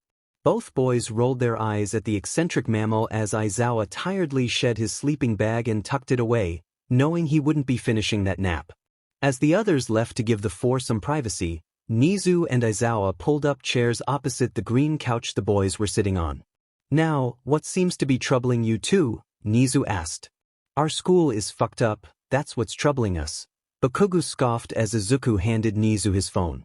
Me and the nerd started noticing some of the shit they were letting some of the extras get away with, so Deku wanted to see what they'd do if one of their top students tried some of that shit. Took me all day to get sent to the principal's office. As the two pros were watching the videos Izuku took, Nizu's constant smile morphed into a frown and Aizawa had adopted a scowl that made Endeavor's worst look like All Might's grin. After finishing the video of Bakugo's meeting with the principal, Nizu was completely silent while Aizawa was practically snarling with each breath he took. As Aizawa opened his mouth to speak, Nizu held up a finger to silence him as he took a long sip of tea he hadn't had just a second ago. After a moment, Nizu adopted a smile he saved for when he was planning something especially nasty for his enemies. This made both boys and Aizawa shudder. Thank you for bringing this to our attention, boys, Aizawa finally said. We'll look into this further and let your parents know you'll no longer be attending Aldera. However, in the future, please come to us with these kinds of concerns instead of conducting your own illegal investigation. Told you, nerd, Bakugo said under his breath as Izuku looked away while rubbing the back of his head. As both boys left, Nizu hopped on Aizawa's shoulder as he headed for the weasel's office. There was so much to do, calls to make, evidence to gather, warrants to acquire, potentially an entire school district to burn down. No, Aizawa would definitely not be getting back to his nap anytime soon. Katsuki was tugging at his tie with a scowl. Aldera may have been a villain-run shithole, but at least he didn't have to wear a shitty uniform. It didn't take long for the Aldera investigation to bear fruit. The multiple examples of blatant illegal quirk use and bullying caught on security footage were just the tip of the iceberg. As the deeper they searched, the more examples of academic sabotage they found. While comparing students' test scores, Nizu noticed the odd pattern of points being docked from those with weak quirks despite getting the same amount of answers right as, if not more than, those with strong quirks. While they had gathered more than enough evidence to get the district shut down, it was soon discovered that several members of staff had connections to the Meta Liberation Army, a long-thought dead quirk supremacist group. This led to more investigations and arrests in other districts designated as possible indoctrination zones. As the principal of the primary school Midoriya and Bakugo had attended was being led out of the school in handcuffs, a green glow appeared inside his mouth and he suddenly cried out in pain as it felt like all of his teeth were being forcibly yanked. The man had to later have all of his teeth removed due to the damage resulting in several infections. Now, Katsuki and Izuku were about to start their first day at Nabo Primary School, where it turned out Ma-sensei's nephew would be their teacher. While Nizu would have enjoyed taking over their education, Aizawa had put his foot down on the matter and argued they needed social interactions with those their own age. Their parents agreed, and while Nabo was a bit further out of the way than they would have liked, it was the closest school with a reputation for zero tolerance. As they were being escorted to their class by the principal, Katsuki looked over at Izuku. Deku had taken the hag's advice and had asked his mom to cut his hair a bit shorter so it was slightly more manageable. The sides were buzzed shorter than the still curly but combed back locks on top, with the white streaks still prominent. Even though his friend had tried to put on his usual stoic expression, he could tell Deku was crazy nervous given how much he was muttering and how big his eyes were. Guy could probably take a point-blank Detroit smash from All Might, but social anxiety was still his greatest weakness. Relax, Deku. You're acting more jittery than that time we tried coffee, Katsuki muttered, making Izuku jump slightly and his face turned red. I know, Kaken. Sorry, Izuku muttered. It's just, well, this is the first day I want to make a good impression, but what a forna class matessere just like calder Santhian lyci our Quirk sandinowil away shave each other's backs but just twanthing stoba de friend tanned dash. Izuku's muttering was cut off when Kaken grabbed the back of his jacket to stop him from bumping into their principal as she stopped outside their new classroom. She knocked on the door and at the come in, the principal ushered both boys inside. As the boys entered, Their attention was immediately drawn to the tall man who can only be Ma-sensei's nephew. He was wearing brown slacks, a white dress shirt, and red tie. Like his uncle, he had large, pointed ears and antennae but was a lighter shade of green and had a smaller, leaner build. He gave the two a kind smile. "Oh, welcome. My name is 𝗵𝗲 and I'll be your sensei. Everyone, these are your new classmates, Bakugo Katsuki and Midoriya Izuku. Please, introduce yourselves, your quirks, and tell us a little something about yourselves," he said. Both boys bowed to 𝗵𝗲, saying, "I'll be in your care," before turning to the class. Bakugo decided to go first since Deku was still calming himself down. "I'm Bakugo Katsuki," he said, holding up a hand and letting a few small explosions pop off. He smirked at the sounds of interest. "My quirk is called Explosion. Basically, I sweat something like nitroglycerin and can ignite it in my palms." He then puffed up his chest, put his hands on his hips and gave his best heroic smile and proudly exclaimed, "And I'm gonna be the #1 hero." After a moment of silence, Katsuki's smile turned into an annoyed scowl at the lack of reaction. Izuku gulped before stepping forward. "Hey, Midoriya Izuku," he said, in a much quieter voice. "My quirk is called Insomniac Strength. I get stronger the longer I'm awake. I like analyzing quirks and I also want to become a hero." "All right, 2 future heroes," 𝗵𝗲sensei said with a smile. "I can't wait to see you both debut. Now, please take your seats behind Shinso Hitoshi." Both boys' eyes widened as they spotted the purple-haired boy who must have been Shinso. "I think we just found Hobo-sensei's secret love child," Katsuki muttered, getting a light elbow to the ribs from Deku as they walked to their seats. Shinso was never very social. He tried making friends once or twice, but nobody shared enough of his interests, like talking about his cats or talking about his cats. Then his quirk appeared, and while some of his classmates were starting to avoid him more, others kept bringing up how scary it would be if he was a villain. Even if they didn't mean anything by it, it still got on his nerves after a while, so he mostly kept to himself. It also didn't help his attitude that his quirk caused him insomnia. Then, those 2 new kids appeared. When they introduced themselves, he thought the blonde was full of himself, but he felt like he could get along with the brunette. There was something about the look in his tired eyes that he could relate to. However, he wasn't sure why both their eyes widened at him as they found their seats behind him. When they were given time to talk amongst themselves, a few others decided to introduce themselves to the 2 newcomers. While Blondie seemed to be enjoying the attention, Greenie looked like he was on the verge of a panic attack. You'd think someone with a strength-enhancing quirk would be all about being compared to All Might. "Oh, Cammy, was that quirkist?" He was even more surprised when the 2 of them decided to join him for lunch rather than any of the other cliques that were interested in them. "Mind if we join you?" asked the brunette. Shinso just shrugged and continued to eat his rice as the blonde opened his bento and started digging into what might be the spiciest curry in the world. Just the smell was enough to clear Shinso's sinuses. Turning away, he looked to see what the other kid had and was surprised to see him flipping through a notebook while absent-mindedly shaking a large All Might-themed bottle. "Did you forget your lunch, Midoriya, right?" Shinso asked. The blonde, Bakugo, answered for him. "Nah, that bottle is his lunch.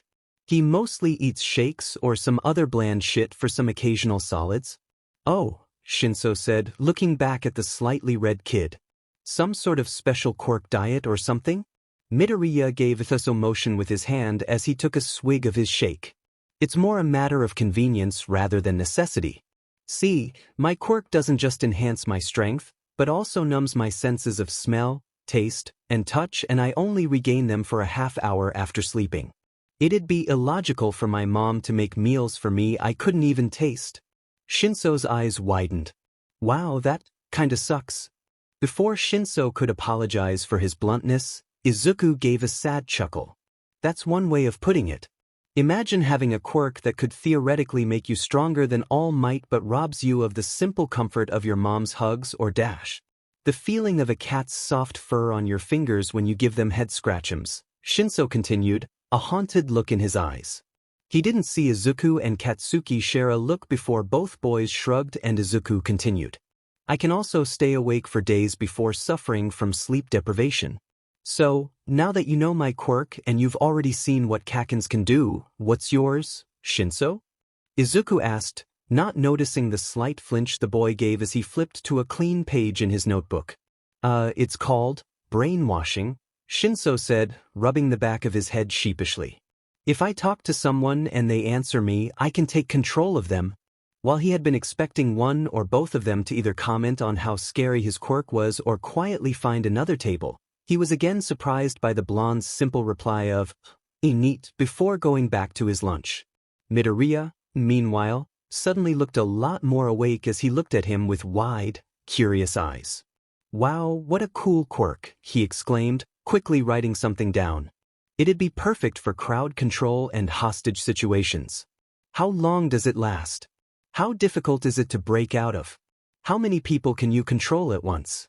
What are the limitations of your commands? Would a grunt be enough for you to take control, or do you need someone to respond with words? Does it work on animals?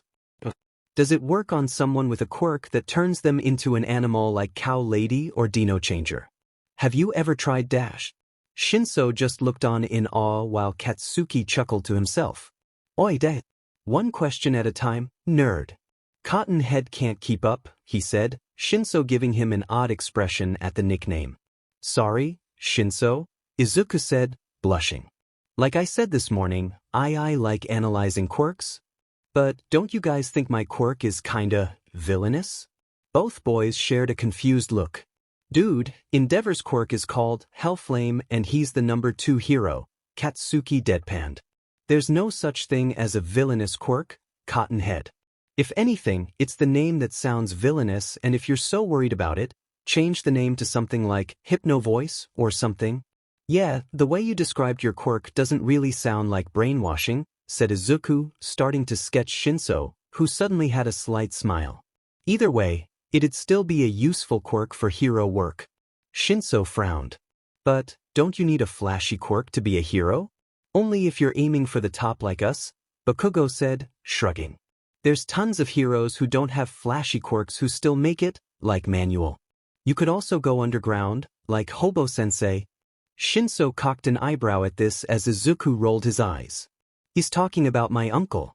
He's an underground hero and they aren't as involved in the media side of the industry. Basically, they're like cops who can use their quirks. This was something Shinso wasn't aware of. Maybe he could be a hero. He then gave Midoriya a serious look. Before I answer any of your questions, I have 2 for you. First, why are you guys interested in befriending me? Katsuki shrugged. Honestly, you didn't try sucking up to us like the other extras and I respect that. I had more than enough of that shit at Aldra. Well, that explains the late transfer, thought Shinso. I just thought you might like some company, Izuku said, rubbing the back of his head. After a pause, Shinso nodded. Second, and this is important, he said, glaring at both of them. Do you guys like cats? After school, as everyone was saying their goodbyes and splitting off into groups, Shinso waved goodbye to his 2 new friends as he got in his mom's car. Who are those 2 you were talking to, Cottonball? His mom asked. I don't think I've seen them before. Just a couple new kids, Shinso said. They're kinda weird, but alright. We ate lunch together and they said they like cats. His mom's eyes widened a little behind the sunglasses she had to wear to help negate her quirk. Really? Well, I'm glad you're making friends, Toshi. We'll have to invite them over sometime. At a red light, Shinso's mom looked to see him thinking about something. Something wrong, sweetie? She asked. Mom, do you think I can be a hero? She was slightly surprised by the question. While it wasn't uncommon for children his age to want to be heroes, Hitoshi never seemed particularly interested after he got his quirk. Before she could answer, Hitoshi continued. It's just, Midoriya, the kid with green hair, started asking me all these questions about my quirk and he was listing off all these different scenarios where it would be useful for a hero. He also told me about underground heroes and how they don't need flashy quirks, and it just got me thinking that maybe my dream wasn't impossible. She smiled at that. I'm going to be honest with you, baby. Hero work is a dangerous job, especially underground work. If that's what you want to do, you're going to have to work hard and train more than just your quirk. Can you do that, Toshi? Hitoshi nodded, a determined look on his face. Then, yes, I do think you can be a hero, she said, pretending not to notice him wiping the tears from his eyes. Later that night, Hitoshi called the number Midoriya gave him and asked if it would be possible to meet his uncle. He was told to meet them at UA on Sunday and got his parents' permission before going to bed, an excited grin on his face. Damn your big, kitten eyes, Izuku, Aizawa thought, snuggled up in his sleeping bag and waiting for his nephew and his friend to arrive with a new problem child. While he was glad Izuku and Katsuki had already made a new friend, he didn't appreciate them offering his services without asking him first. Since he started teaching, he'd had to adjust his patrol hours and wasn't looking forward to possibly adjusting his schedule further. Still, this Shinso kid's quirk sounded interesting, so he'd agreed to at least give him a chance. If Sho thought he'd be a waste of time, Izuku agreed to not bug him about his decision afterwards. He decided to first test the kid on his situational awareness by seeing how long it took for him to notice him lying near the gym mats. He soon heard voices and positioned himself so he was just visible enough to give the kid a chance to spot the yellow sleeping bag. When he heard the doors open, he started his stopwatch. And this is the PE building, Izuku explained, him and Bakugo leading Shinso inside. This is where Uncle Sho said he wanted to meet us. Hobo-sensei probably wants to run you through some tests, Bakugo said, smirking as he and Deku noticed the end of a familiar sleeping bag. Meanwhile, Shinso was looking around the facility in awe. The cynical part of Shinso's brain had tried telling him not to trust these two. They were from Aldra and had the kind of quirks the staff would have fawned over.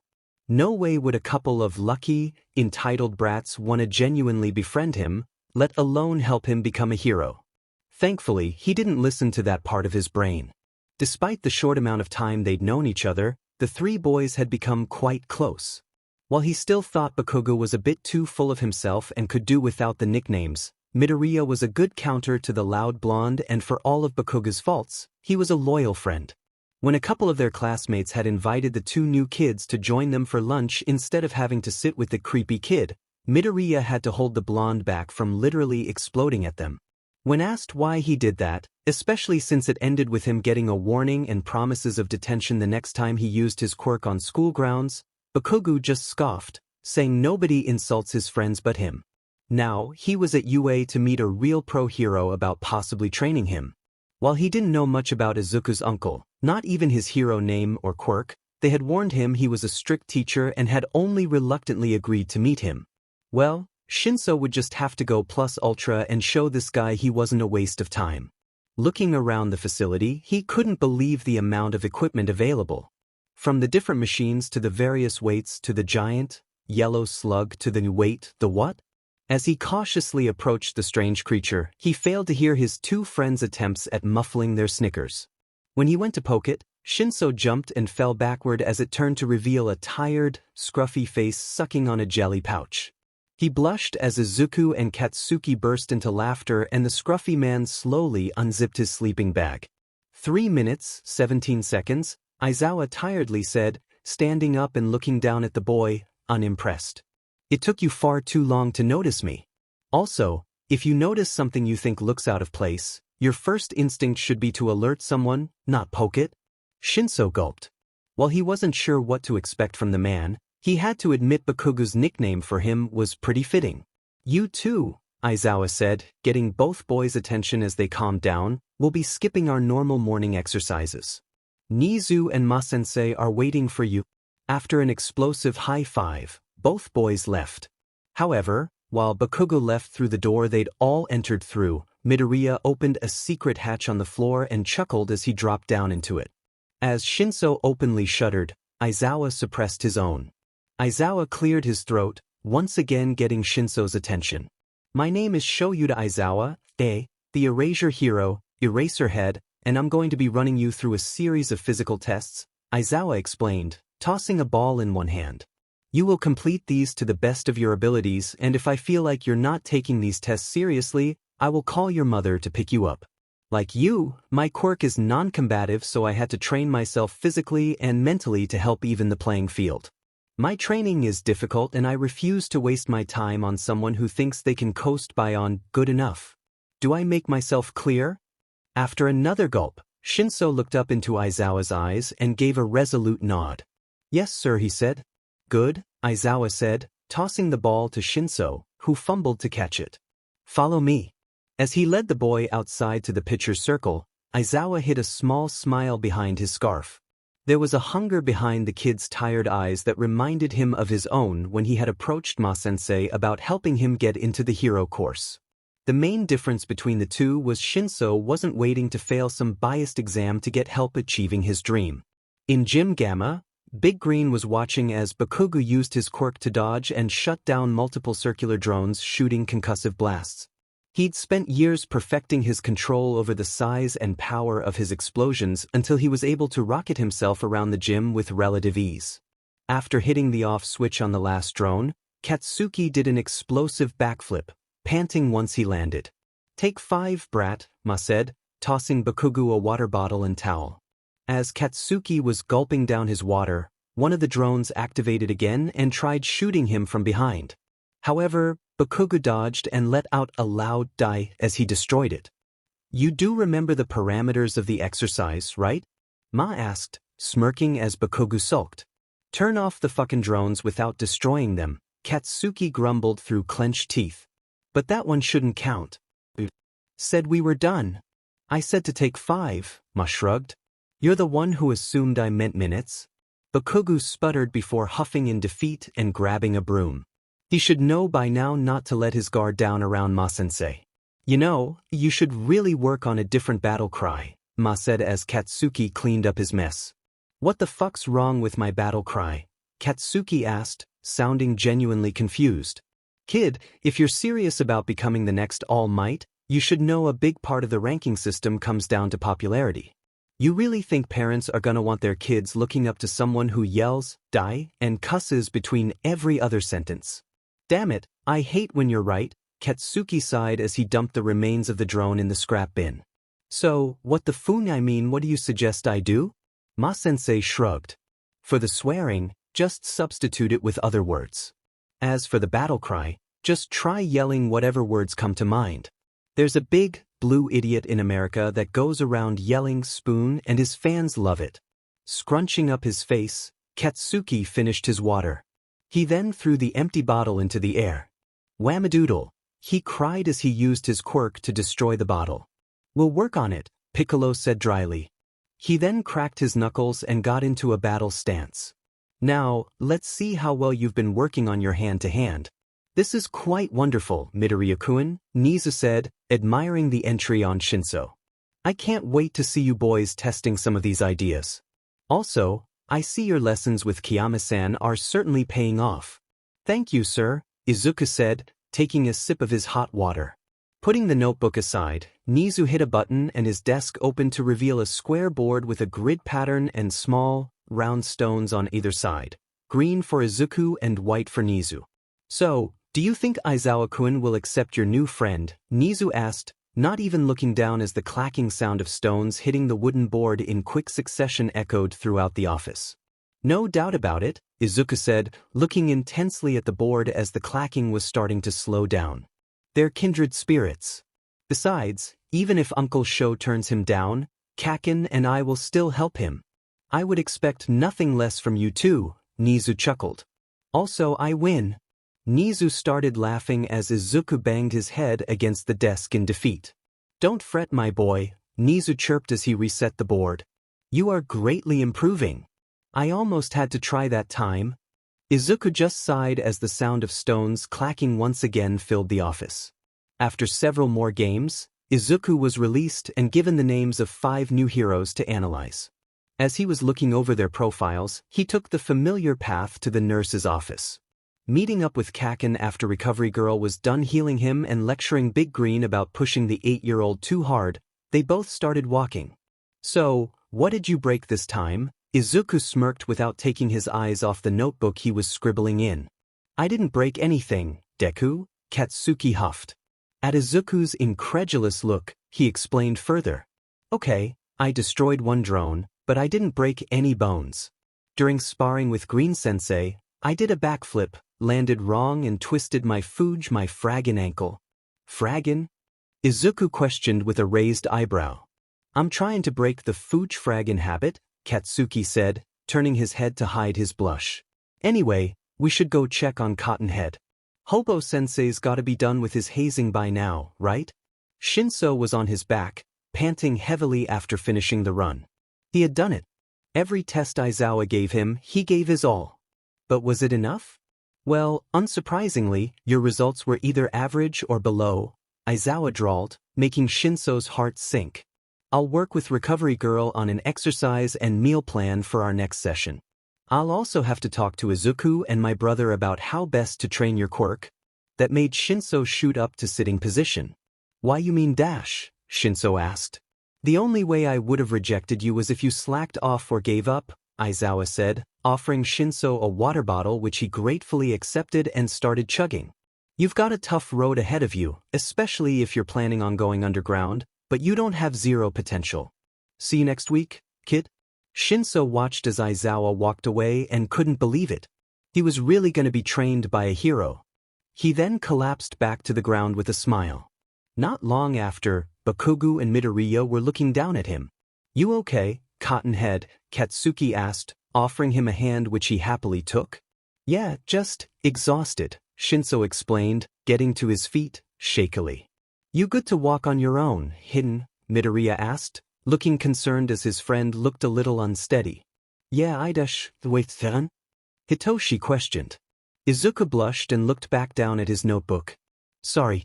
I didn't mean to offend Midoriya tried, but Hitoshi cut him off with a chuckle. It's fine, Midoriya.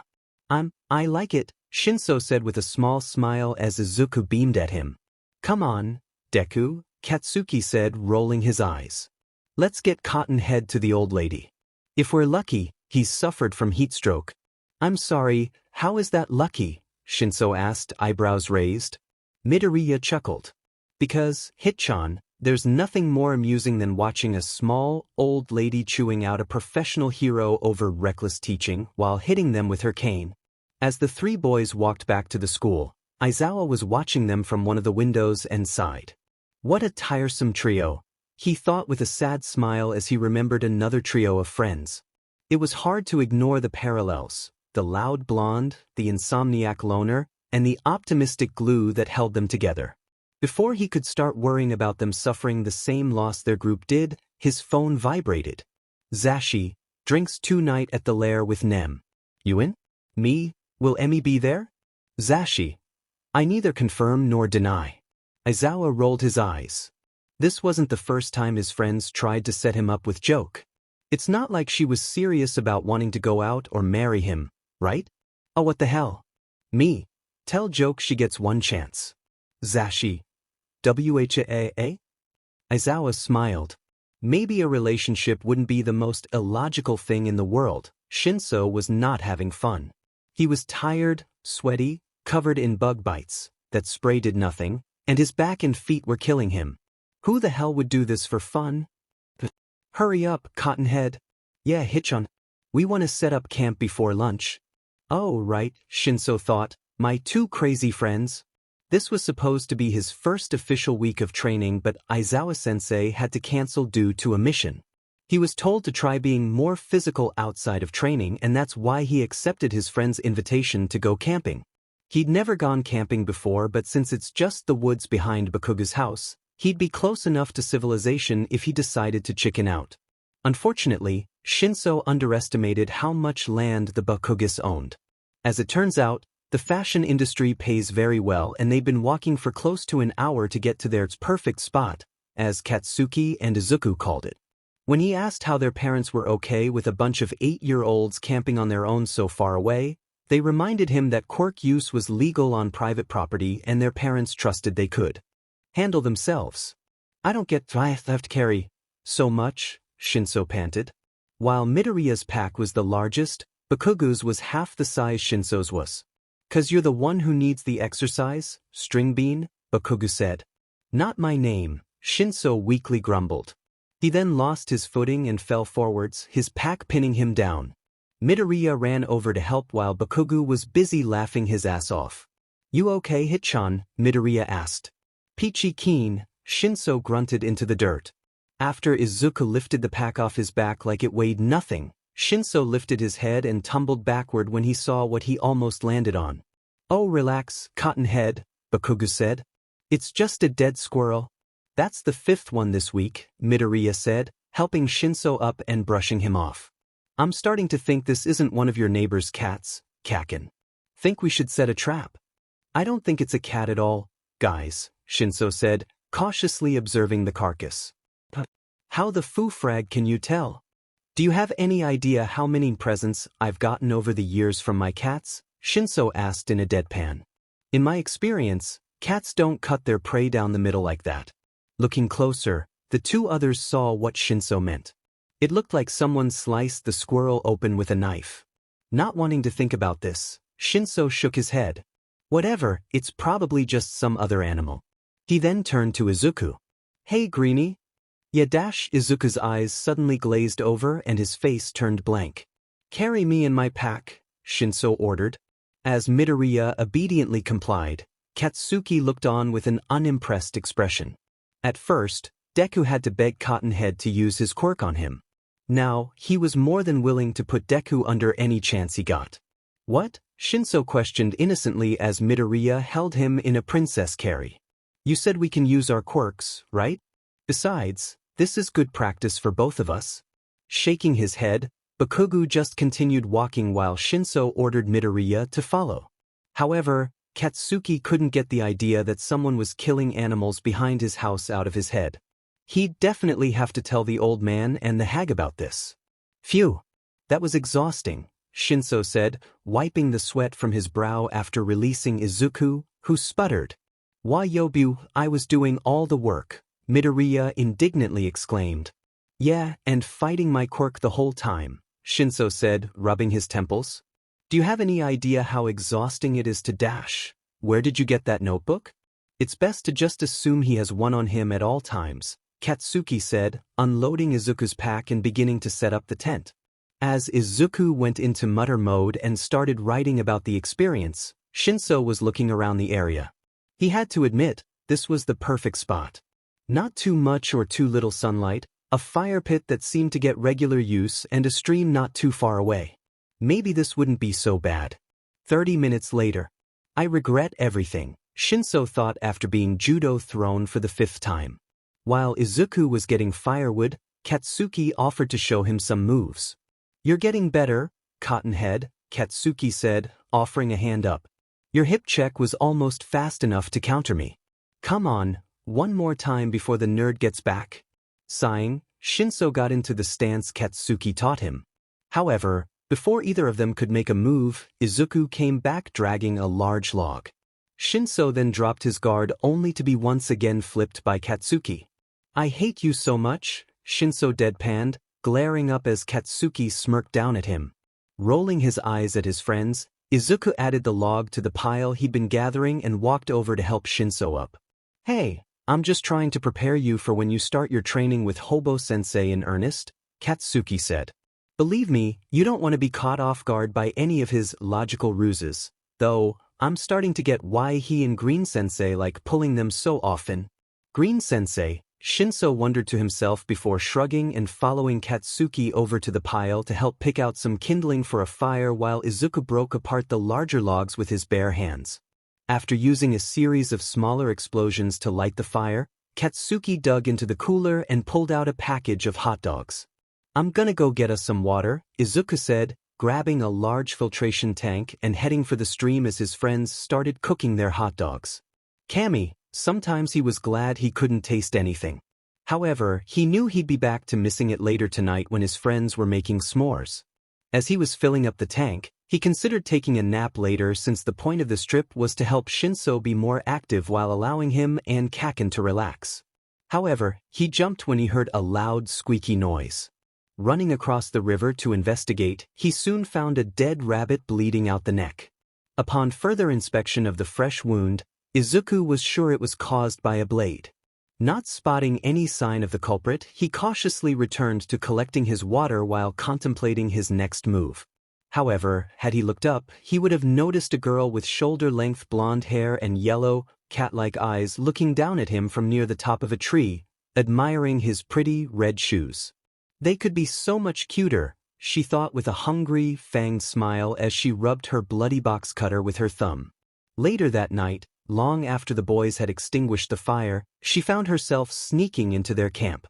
She knew they'd punish her if they saw she wasn't in her room, let alone if they found out what she'd been doing in these woods every day after school. Despite the risk, she just couldn't stop thinking about those shoes and had to make them cuter. The kid would probably end up thanking her and be her friend. As she heard them snoring, she slowly unzipped the tent. However, once it was unzipped enough to peek inside, she was blinded by a flashlight and the snoring abruptly stopped. Jumping back and brandishing the box cutter, she tried to blink the spots from her eyes. "You got 5 seconds to tell us why you tried to stab us in our sleep," said a tired voice. However, instead of answering, she leapt in the voice's general direction and began slashing at the air with her weapon. While she was fast, her arm was eventually grabbed, wrist twisted to make her drop her weapon, and she found herself being thrown and pinned onto the ground. She tried to escape, squirming and thrashing but to no avail. "Nice job, Cottonhead," another voice said, clearly proud.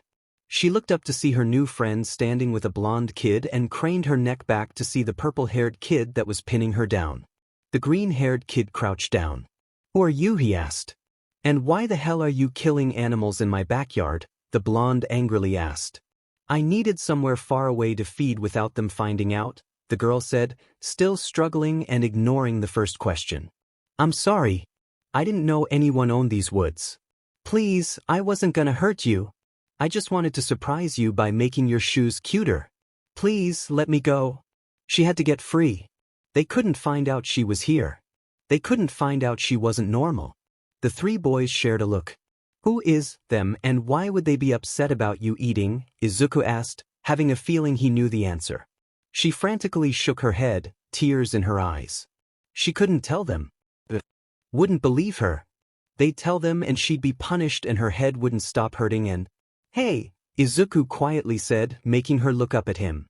He was looking at her with a kind, understanding smile. "It's okay. You don't have to be afraid. Is it because of your quirk?" After a few seconds, she nodded.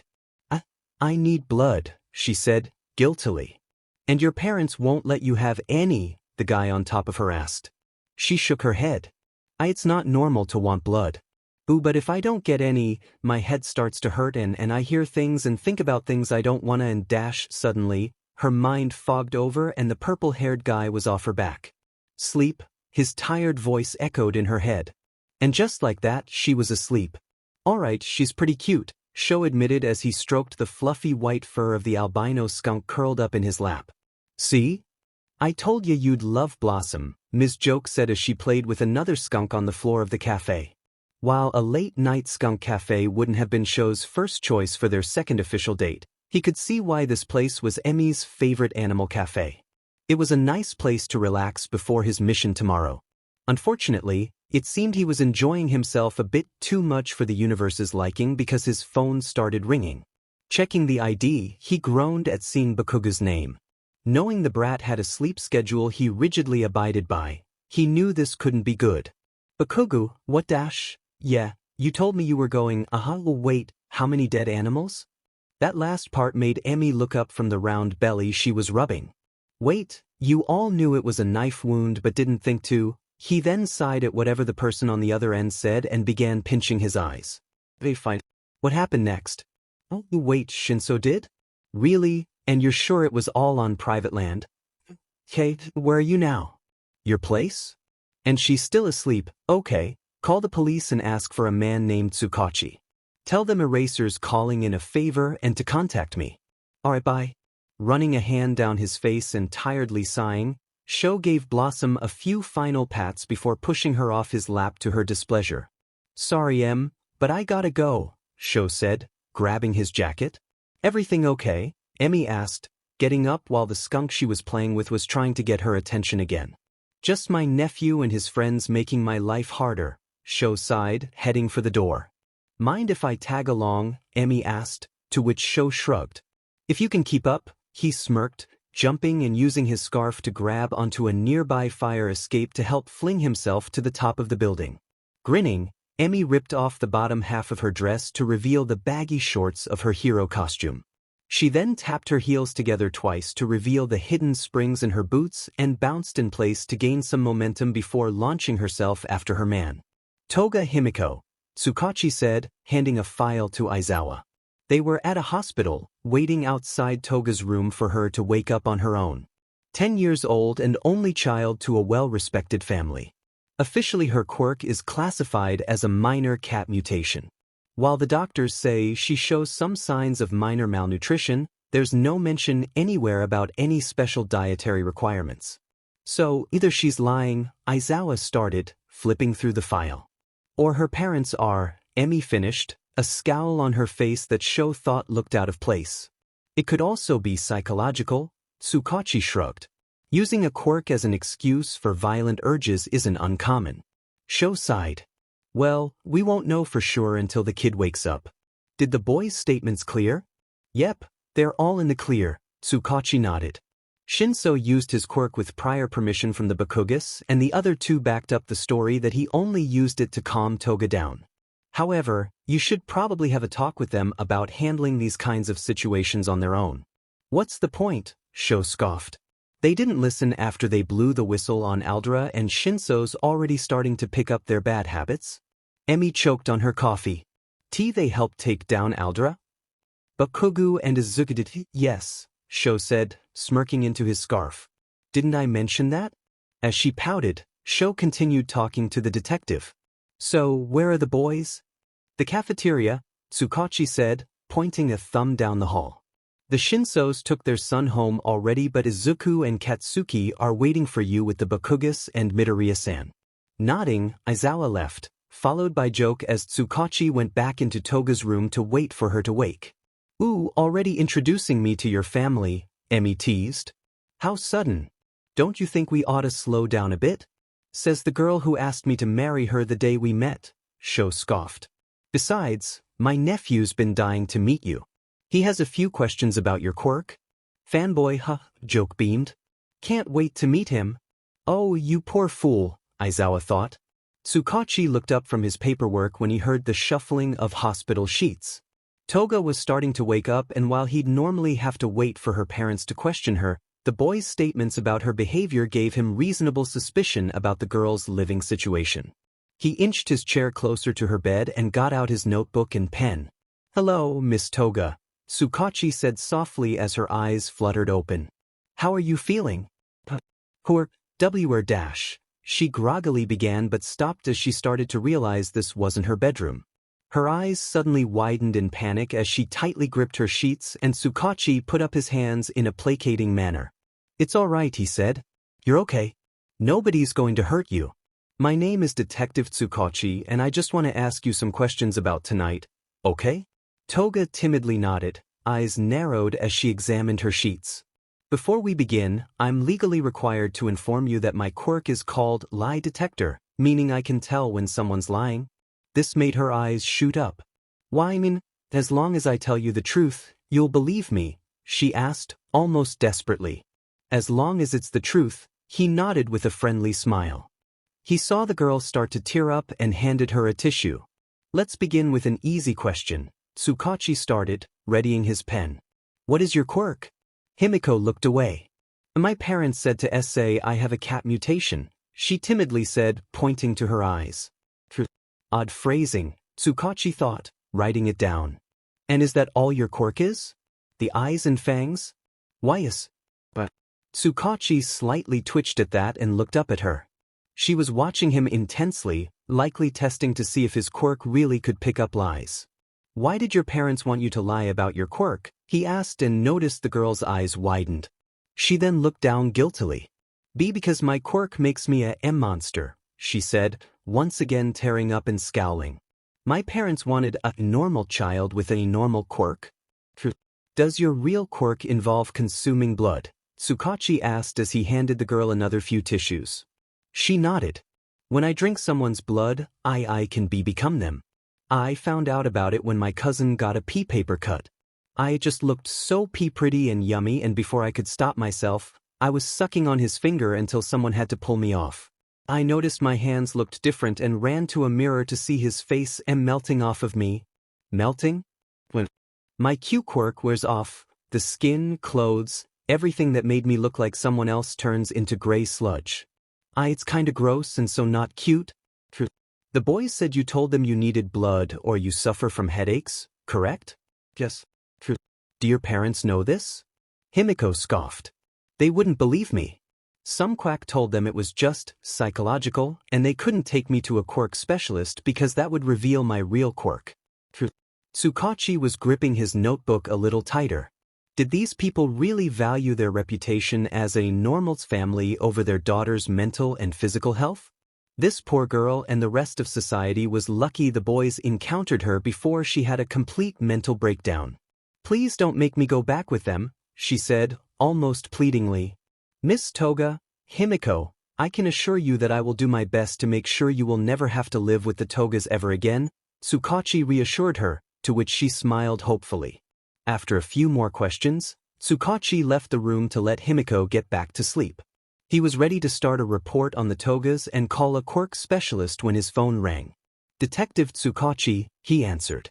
Detective, the Togas are here, the voice on the other line said. You said not to let them see their daughter until you spoke to them. Thank you, Sansa. I'll be right there, he said.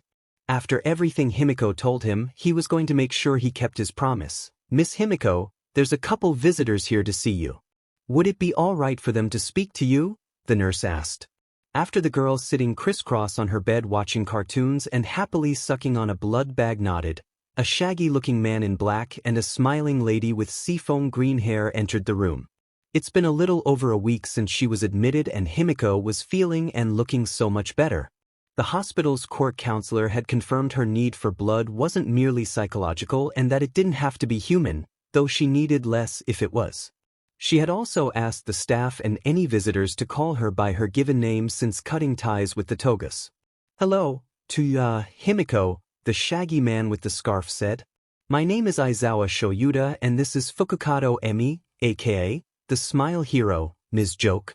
How you doing, kiddo? Fukukato asked, sitting at the foot of the bed and smiling. Keepin' a positive attitude?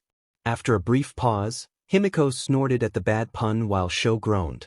Really, Emi? Oh, lighten up, Sho, Emi said, nudging him with her elbow and winking at the girl. No need to be negative, Sho moaned, pinching the bridge of his nose as Emi burst into laughter and Himiko started giggling. But seriously, how are you, kid? Emi asked, wiping a tear from her eye. Doing fine, I guess, Himiko shrugged with a small smile. The court counselor here is nice and I haven't had a headache since I started getting regular blood bags. Yeah, Sho's the same way with his jelly pouches, Emi joked. Anyway, Sho said, ignoring the comment, we're here to talk to you about your upcoming living situation after you testify against the Togas. Suddenly, Himiko looked a little more glum.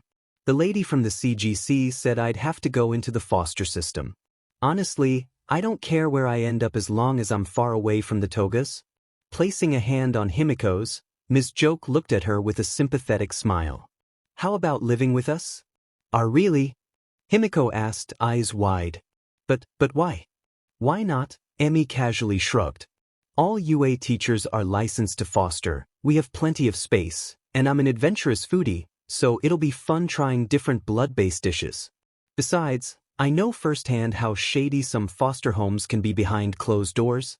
Sho raised an eyebrow at that, but Himiko tearfully jumped into Emi's arms before he could comment. Thank you, Fukukato-san, Himiko said, face buried in Emi's now wet shoulder. Call me Emi, Emi said, her own eyes starting to water. I didn't know you were a foster child, said Aizawa from the passenger seat of Emi's Volkswagen Beetle, nicknamed the Jokeswagon. Yeah, my birth mom was young when she had me and the bastard who knocked her up refused to take responsibility, Emi said. Sorry, Sho said, looking away and rubbing the back of his neck. Emi just shrugged. Meh, don't be. My experience wasn't nearly as bad as some of the stories my foster siblings told me. My parents adopted me when I was a little younger than Himiko and I never blamed my mom for giving me up. I even met her a couple years ago and we've kept in touch. So, what about you? What about me? Aizawa asked, raising an eyebrow. I mean, what was your family situation growing up? I met your curious, mumbling nephew, But you never told me whether you were related to Greenie through his mom or dad. I'm Izuku's uncle through my workaholic older half-brother, Hisashi, Sho sighed. And no, I don't mean present Mike. They just have similar names. At Emmy's motioning for him to continue, Sho just shrugged. There's not much of a story there. Hisashi's dad and our mom divorced when he was about 9, and she soon after met and married my dad and had me within the year.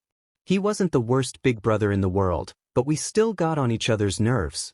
Imagine sharing a room with someone who mutters in their sleep.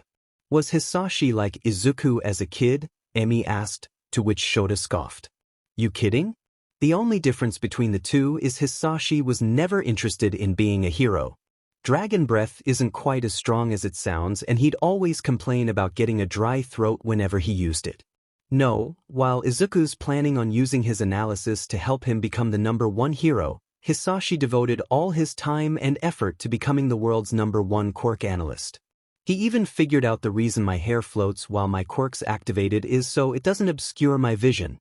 So that's why it does that, Emmy exclaimed, smacking the steering wheel and making Sho jump. She sheepishly apologized at his glare, and it wasn't long before they were at Emmy's place near Ketsubatsu. Are you still sure about this? Emmy asked as she and Sho started loading the boxes from her apartment into the truck provided by UA. Don't get me wrong, I'm still all for working at UA and fostering Himiko together, but the suggestion coming from you was just so surprising. Hell, just about everything you've done since we became official has gone against all logic, your first love. Sho sighed as he retied his hair back. First, thanks in part to my therapist, I've recently come to the realization that living life as logically as I had been wasn't really living much. Not the kind of life a friend of mine would have wanted for me. Second, we may not have been officially dating for very long, but we've known each other long enough that I think we both know we're in this for the long haul. And third, he got down on one knee and pulled a small, black box out of his pocket, opening it to reveal a ring that resembled 2 cats holding a diamond, stunning Emmy. Against all logic, I love you, bad jokes and all. Fukukado Emmy, will you marry me? After what seemed like an eternity, Emmy burst into laughter and tears, tackling Shota to the ground and kissing him while shouting yes, over and over again. And Sho laughed with her, not knowing whether it was because of her quirk or if he was just that happy and certainly not caring. Congratulations, buddy. Hisashi screamed. Even with his quirk cancelled, his squeal of joy was loud enough to shake every window on UA's campus. As he was being squeezed by Zashi in a constrictor-like hug and Emmy was giddily showing off her ring to Nemuri and the rest of staff, Sho was cursing the weasel. He should have known Nizu wouldn't keep his mouth shut. This meeting was supposed to be to introduce Emmy to the staff as the future second-year hero informatics teacher, but the weasel decided to start off the meeting by congratulating them on their engagement and fostering of Himiko. Never thought I'd see the day, Snipe commented, ectoplasm and Cementos nodding in agreement. Zashi, Sho tried. Can't breath? Ahem, Nizu cleared his throat, making Mike drop a gasping Aizawa. Now that congratulations are out of the way, let's discuss Miss Fukukado's duties as Miss Ito's Ta while she finishes her final year with us. Rubbing his ribs, Sho took his seat next to Emmy. As Nizu began the meeting in earnest, Emmy placed her hand on his and in response to her kind smile, he gave her a tired one of his own. Despite the rational, logical part of his brain arguing against his recent decisions, he was glad he decided to ignore it for a change. For the first time since Oboro's death, Sho was honestly, truly happy after the camping fiasco. The boys' parents agreed it would be for the best if they spent their rest days at each other's houses for the foreseeable future. Today, they were relaxing at Shinso's. As it turned out, Hitoshi had other interests outside of cats and the boys were reading some of his pre-Quirk American comics. Dude, I can't believe your parents let you read some of these, Izuku said, admiring Shinso's bookshelf. I mean, my mom would kill me if she caught me reading something like Punisher Max. Hitoshi shrugged while sitting on his bed and stroking the purple Cornish Rex napping next to him. My parents trust me and blood and gore just doesn't freak me out. You can partly thank Beerus the Destroyer here for that. You have no idea how long it took for him to stop drawing blood when me or my parents went to pet him. Speaking of blood, Hobo Sensei and Clown Sensei are bringing the bloodsucker home today, right? Katsuki asked without looking up from the immortal Hulk TPB he was reading. I don't think she'd appreciate being called a bloodsucker, Kaken, Izuku dryly said, trying to decide between a Batman or Superman trade. Fine, are they bringing home Fangs today? Katsuki corrected, rolling his eyes. Yeah, they were supposed to bring her home yesterday, but Uncle Sho said one more night at the hospital would be for the best after her meltdown in the courtroom, Izuku said with a sour expression. I still can't believe her parents were bad enough to trigger a panic attack at the sight of them.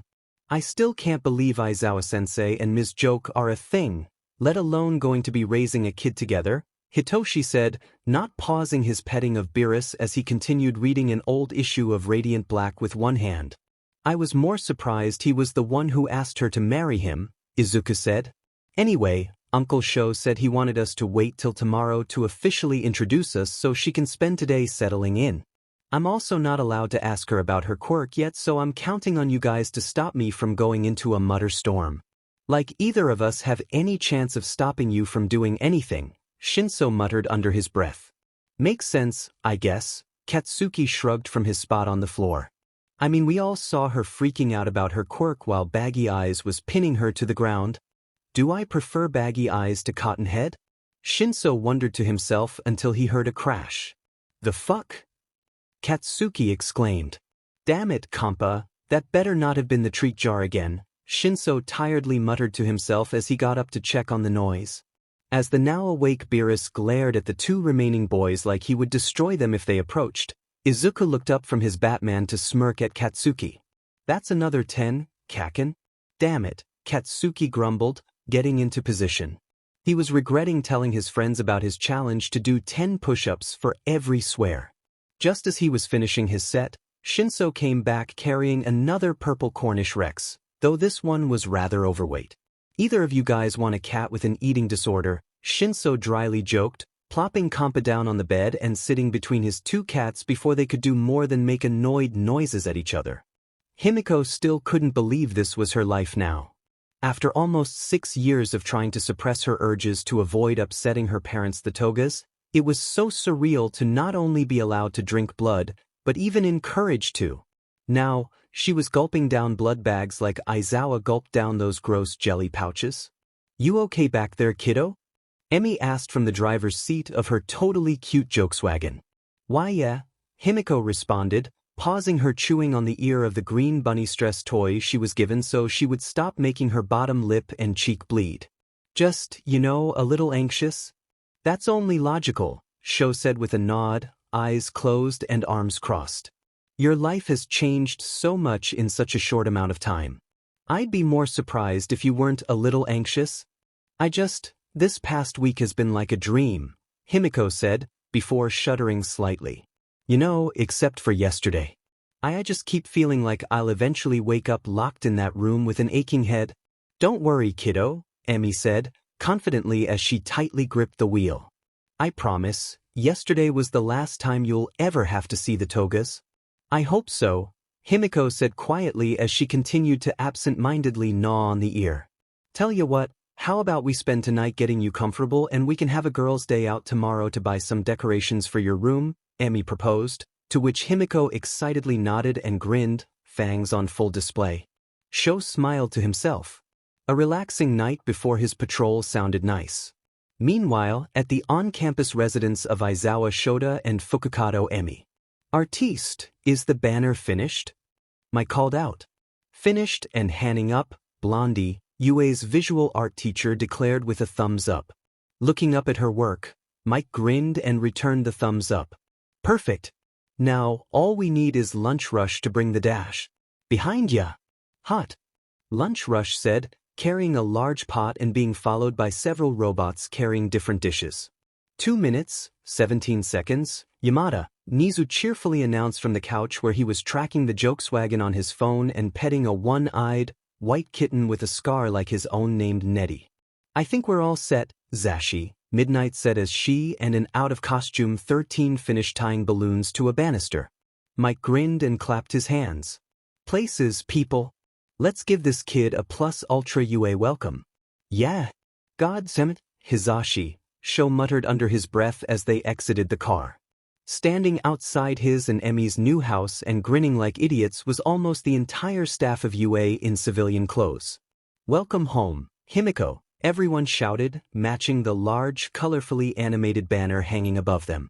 "I thought you told them no surprise parties," Emmy whispered a little nervously as Himiko's grip on her hand tightened. "I did," Sho said, glaring at Hisashi and Nemuri.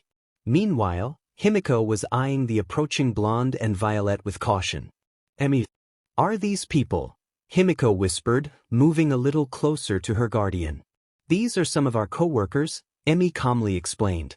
"We were planning on introducing you to them after you were finished settling in," Aizawa said, still glaring but now activating his quirk, "but it appears our irrational friends had other plans." "You never said no parties," Mike said, rubbing the back of his neck sheepishly. "Just no surprise parties? How is this not a surprise party? We didn't all yell surprise?" "Come on, Sho," Midnight said, smiling kindly at Himiko. "You can't blame us for being excited to meet such a cutie." That made Himiko blush. "You really think I'm cute?" she asked, smiling hopefully. "Of course we do, lil listener," Hisashi chimed in. "Especially that beautiful smile. Now come on. Lunch Rush has been dying to meet you. After all, it's not every day he gets to experiment with blood-based dishes," Nemuri said with a wink. Seeing the girl sniff the air and begin to drool, Emmy chuckled and gave her a nudge towards the two heroes. "Go ahead, sweetie," Emmy said. "Sho and I will be right behind you." Grinning even wider, Himiko excitedly took Nemuri and Hisashi's hands and the two led her inside to introduce the girl to their friends. As the couple started emptying the car, a red convertible pulled up and a large man with gray hair and prominent bottom canines hopped out of the driver's seat. "Sorry I'm late," 𝗧𝗵𝗲 apologized, holding up a bandaged palm. "Had an emergency while walking Jabba. You two need any help?" "No, but thanks, Can," Emmy said, she and Sho holding up two bags and the green rabbit Himiko had dropped in her excitement. Himi didn't really have a lot she wanted to bring. "Poor kid," Can said, shaking his head and walking with the couple. "It never ceases to amaze me how closed-minded some people could still be in a world of quirks. And just so you know, I was against the party but was outvoted." "Didn't stop you from showing up," Aizawa said, to which Vlad chuckled, guiltily. "Well, Lunch Rush asked for a few of my mom's old recipes," he said. "She had similar dietary requirements to Himiko that I fortunately didn't inherit, but I still miss those dishes from time to time. Her Taiwanese blood cakes were out of this world." "I'll take your word for it," Sho said dryly. "Oh, no you don't," Emmy immediately said, playfully bumping up against him. "We made a promise to support her and if I gotta eat bloody pancakes to do that, so do you?" Blood platter," Vlad dreamily said, licking his lips. "Smothered in homemade lingonberry jam and served with venison, the perfect way to start the day." "Okay, I might not be that daring," Emmy nervously chuckled while Sho rolled his eyes. Inside, while the less adventurous staff members were enjoying the more traditional dishes Lunch Rush brought, others like Hound Dog and Snipe were enjoying the various blood sausages while Himiko was happily slurping a bowl of soup. "This duck blood soup is super yummy, Mr. Lunch Rush," Himiko exclaimed, licking her lips. "I still think I liked that 𝗧𝗵𝗲 stuff more, though." "Glad you like it," Lunch Rush said with a smile in his voice, next offering her what looked like fried bars on sticks. "My favorite part about working at UA is catering to all the different needs of the students, and it's been a while since we had anyone with your unique requirements. Here, try a blood cake next." "We'll take 3, a gruff voice said. Himiko turned around to see Emmy and Sho approaching with a big guy in a red t-shirt. She was about to tell them how good the food was when she suddenly froze at the strong scent of fresh blood coming from the big guy. Passing 2 blood cakes to his co-workers, who still looked apprehensive, 𝗧𝗵𝗲 was about to take a bite when he noticed Himiko staring up at him. He gave her a friendly smile and kneeled down in front of her. "Hello, little Himiko," he said, not bothered by her staring at his bottom canines and scarred cheek. "It's an absolute pleasure to meet you. My name is 𝐭𝐚𝐲 𝐔𝐻𝐽, the blood hero, 𝗧𝗵𝗲. Be blood hero?" Himiko questioned in awe. "Yup," Ken smirked, opening the bandage on his palm. The cut opened and Himiko watched in fascination as blood started rising out of it like the goo in a lava lamp, hardening and taking different shapes before returning to liquid and back into his palm. I can control my blood to make different shapes and weapons to capture villains. Pointing to what looked like a port in his neck, he continued. I normally have support equipment that I plug into here to access my blood so I don't have to constantly cut myself. Pretty cool, huh? Himiko nodded excitedly. That's super cool. Are you an underground hero like 𝐸𝐸𝐲? Nope, Vlad said, puffing out his chest. I'm proud to be ranked the 66th hero in Japan. Himiko's jaw dropped. But that's so high. Don't people think your quirk is kinda, gross or creepy? Some do, yeah, Vlad shrugged, and that's probably one of the reasons I'm not higher ranked. However, the people I save with my quirk rarely care, and that's what being a hero is all about. It's a person's actions that make them a hero or villain, not their quirk. Do you think I could be a limelight hero? Himiko nervously asked. And my quirk is dash. I know what your quirk is, Vlad kindly said, ruffling her hair, and I think it can help you be an incredible hero, limelight or underground. Suddenly, Himiko found herself tearing up and pulled her into a hug. While Emmy looked on with a smile, 𝐸𝐸 finished his blood cake and threw away the stick. I'll have another, 𝐸𝐸 said to Lunch Rush. Well, that was fun, huh? Emmy said, starting the dishwasher. It could have been worse, 𝐸𝐸 said, walking out of their bedroom with his hair tied back and in full costume minus the boots. He gave Emmy a kiss on the cheek before heading over to Himiko, who was in her pink pajamas and nodding off on the couch in front of the TV with Nettie purring on her lap. Come on, kid, he said, picking her up while Emmy grabbed the now mewing kitten and her stress toy. Time for bed. Emmy followed as 𝐸𝐸 carried the girl to her still barren room and she helped tuck her in. After she got comfortable, Nettie jumped up and curled up next to her. Sleep sweet, kiddo, Emmy said, kissing her on the forehead. Sleep sweet, mama. Himiko yawned and began to doze off, hugging her green rabbit. Good night, city. After closing the door, Emmy jumped into 𝐸𝐸's arms and started quietly bawling her eyes out. 𝐬𝐸𝐴𝐻𝐸𝐿, and I happily sobbed. She called use dash. Yeah, I heard, 𝐸𝐸 said, smiling and rubbing soothing circles into her back as his fiancée absolutely drenched his shoulder. I wonder if she's somehow related to 𝐒𝐻𝐽. After changing his shirt, Eraserhead began his patrol. So far, it was a slow night. An electronics store robbery, 3 muggings, 2 bar fights, 2 home invasions, and a few everyday cases of dumb kids trying to get away with illegally using their quirks. He let them off with a warning. He was halfway through his route when he spotted a familiar white cape billowing in the wind at the edge of a roof. Sensei, Eraserhead greeted as he landed on the roof and approached his old teacher. Scruffy, Big Green returned without looking at his old student. Something I can help you with? Shouldn't that be my line? Aizawa asked with a raised eyebrow. After all, this is my patrol route. Fair enough, Big Green shrugged, gesturing to the old building he was watching. Got a tip on a local gang selling trigger and I'm waiting for their boss, 𝗏𝗏, to return. Figured I'd do you a favor and take him down for you. Aizawa scoffed. I think I can handle a few gutter punks. Be my guest, Big Green smirked, nodding at the large snapping turtle mutant walking into the building with a briefcase. Did I forget to mention they're all mutant types? Aizawa smirked back and adjusted his goggles. Like you taught me all those years ago, no hero is a one-trick pony.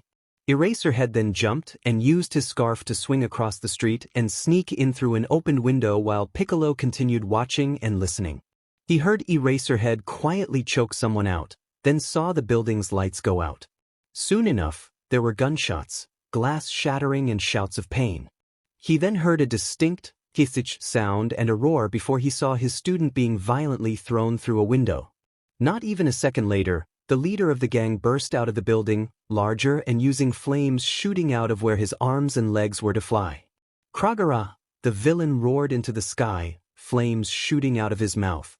You need some help now, Big Green called down. Maybe a little, Aizawa groaned as he narrowly avoided the giant flaming shell. Leaping down, Big Green landed an axe kick on the villain's head. Though seemingly unaffected, this did get 𝗏𝗏's attention and allowed Eraserhead to gain some distance to use his quirk. The flames suddenly died and 𝗏𝗏 came crashing down.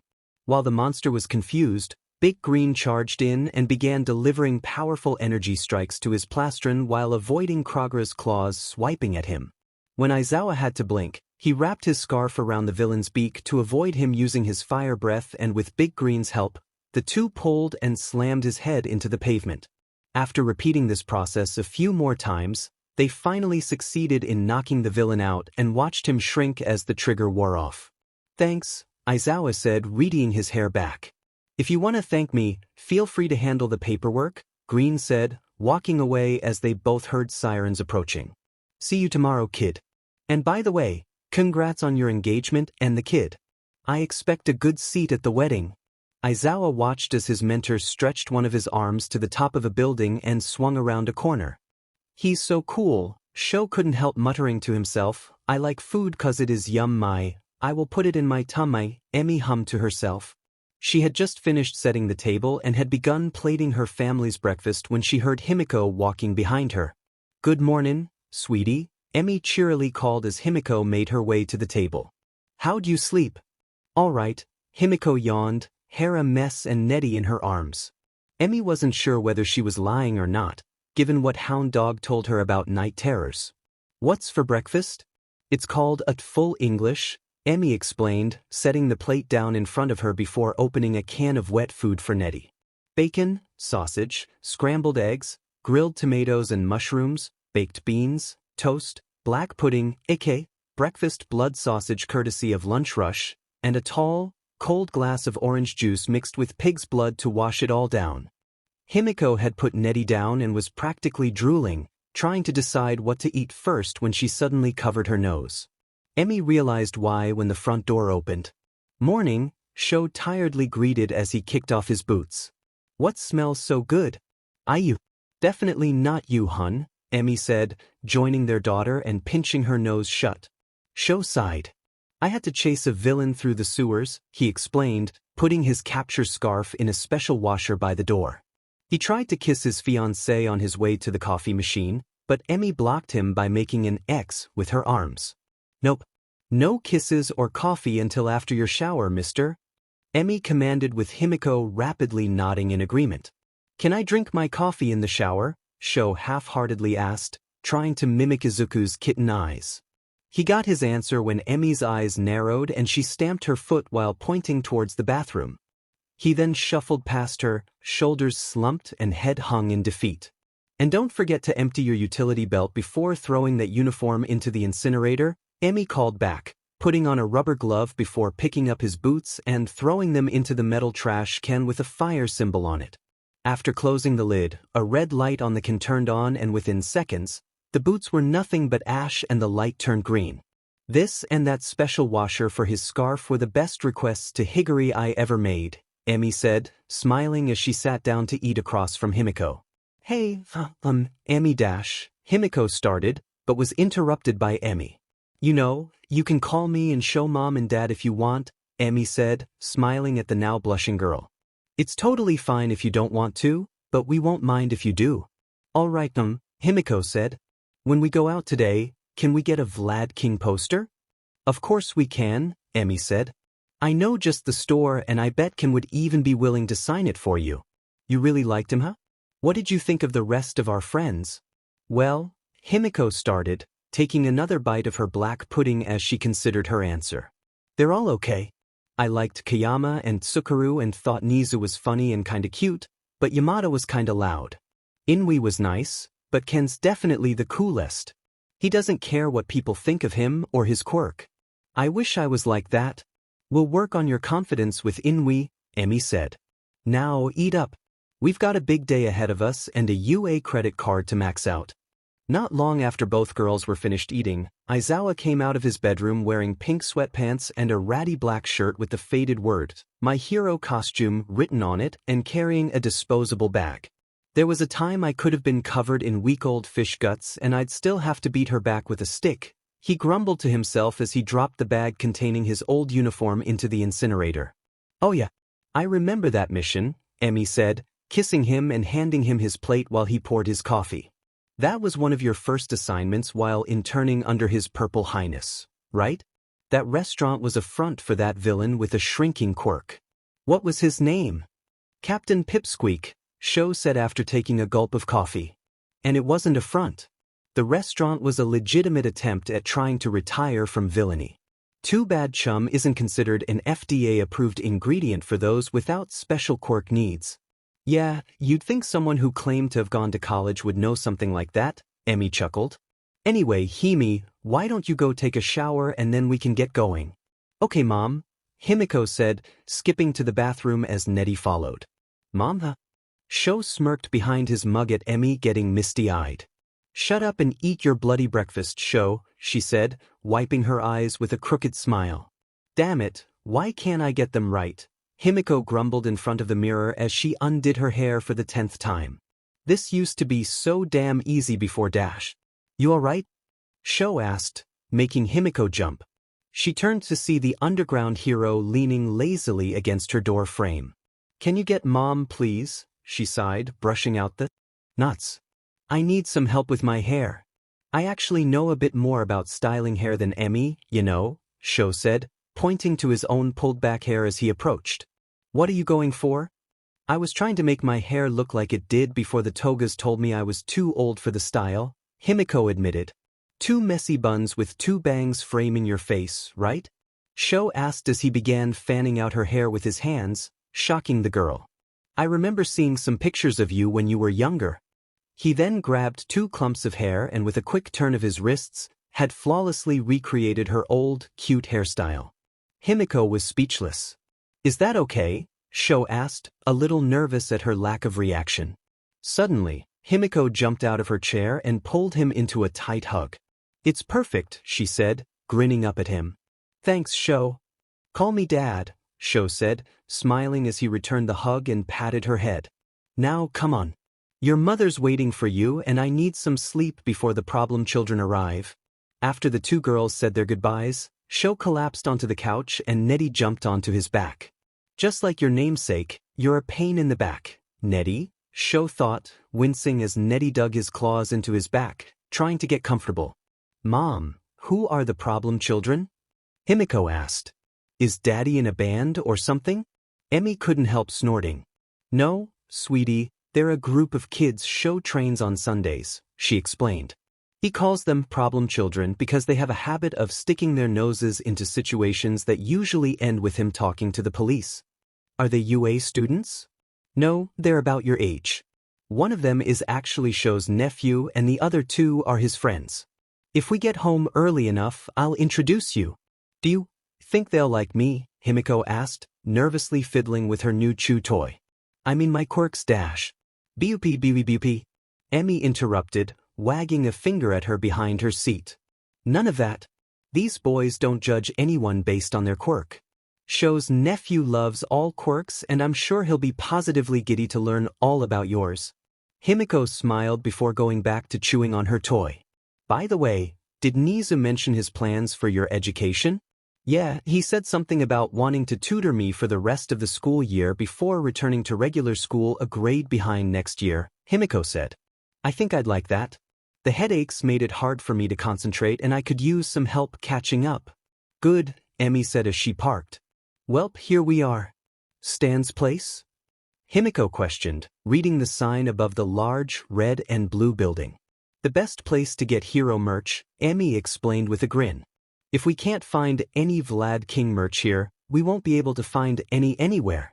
I even found a replica capture scarf and goggles for Eraserhead cosplays and you know how much your dad values his privacy. When they entered, Himiko's eyes widened. The store was 2 floors of everything hero-related, from several toy aisles to shirt racks littered throughout the first floor to a wall of autographed photos of varying prices. She even saw a life-sized midnight mannequin next to a purple curtain with the words, Adult Hero Fans Only above it. Hi, welcome to Stan's place, a white-haired woman with green skin cheerily greeted with a wink and her hand in an OK sign. My name is 𝐒𝐲𝐿𝐼. Anything I can help you find? Hi, 𝐒𝐲𝐼, Emmy greeted back. We're looking for some Vlad King merch, specifically posters. And some cute shirts, please. Himiko added. 𝐒𝐲𝐿𝐼 then took out a small notebook and as her eyes glowed, She wrote the name of the hero in it and then removed the page and gave it to Himiko. As soon as Himiko touched it, she saw several sections of the store start glowing green. Anything you see glowing is a product related to 𝗵𝘃𝗁, 𝗧𝗵𝗲 explained. My quirk allows me to locate certain objects related to whoever I write down, and I can pass on that ability to others for a limited amount of time. Come find me if you still need help when the effect wears off. Thanks, 𝗧𝗵𝗲, said as Himiko ran to a toy aisle. Grabbing a cart before following, she soon found Himiko with her arms already full of 𝗵𝘃𝗁 figures, including the McFarlane Toys gold label Blood Golem variants figure as well as a 𝗵𝘃𝗁 plush and keychain. You know I was mostly joking about maxing out that card, right, sweetie? Emi nervously questioned. However, at Himiko's disappointed look, she sighed. Okay, how about you put one figure back and pick out one more plush before we check out the clothes? Fine, Himiko relented, choosing to put back the cheapest of the figures and exchange it for a hound dog plush. Soon enough, the cart was full of 𝗵𝘃𝗁 shirts, figures, posters, and even a comforter bedspread set, as well as a few other hero products like a present mic alarm clock and midnight brand pajamas as well as various stickers and pins. As the two were finishing up, a van with a blue, red, and yellow triangle painted on the side crashed through the front door. 3 men with wolf mutations then jumped out of it. Listen up, ya hero-worshipping dogs. We are the trio de dangers and this is a robbery, the large blue-furred one called out, brandishing a gun as the red and yellow ones ran in different directions. As the leader started barking out orders, Emi and Himiko ducked inside a round shirt rack. What are we gonna do, Mom? Himiko nervously asked. You are gonna stay here, where it's safe, Emi said as she pulled her brass-knuckled gloves out of her purse and gave Himiko a confident grin. Mama's gotta go kick some ass. And while my brothers are completing their collections, you're gonna 𝗵𝘃𝗁, the leader, continued barking at 𝗧𝗵𝗲 before he suddenly started laughing. He was suddenly laughing so hard he dropped his gun and was struggling to remain on his feet. Basil, the yellow brother paused his shopping spree, arms full of expensive merch as he stared down from the second floor at their brother having a fit. What's wrong with 𝗵𝘃𝗁, Lavender? The red-furred brother asked. I dunno, Lavender said, looking around until he spotted a woman with seafoam green hair running up to and knocking out 𝗵𝘃𝗁 with one punch before cuffing him. It's Miss Joke, he called, dropping his loot to blow his toxic breath on his palms before jumping down to engage the hero. Watching as Joke effortlessly dodged Lavender's poison punches while giving him a few quick jabs of her own and activating her quirk, Basil decided it might be in his and his brother's best interests to take a hostage. Luckily, he spotted a blonde girl poking her head out of a shirt rack to watch the fight. Grinning, Basil used his strong legs to jump down and sneak up behind her. However, before he could grab her, he felt a knife cut his cheek, and before he could make a sound, his whole body suddenly went stiff. Himiko jumped at the noise of a body hitting the ground. Turning and peeking through the other shirts, she saw the red brother on the floor with a tall man with long black hair wearing an all-might cap standing over him and holding a knife. He then slammed his boot down on the red brother's head, knocking him out. He looked ready to stab the villain when he seemed to spot Himiko watching. The man gave her a tight smile and put a finger to his lips before pocketing his knife and silently making his escape. Soon enough, Lavender had joined his brother on the ground, cuffed, knocked out and waiting for the police. Emi was about to go search for the third brother when Himiko came running up to her. Himiko, I told you to dash.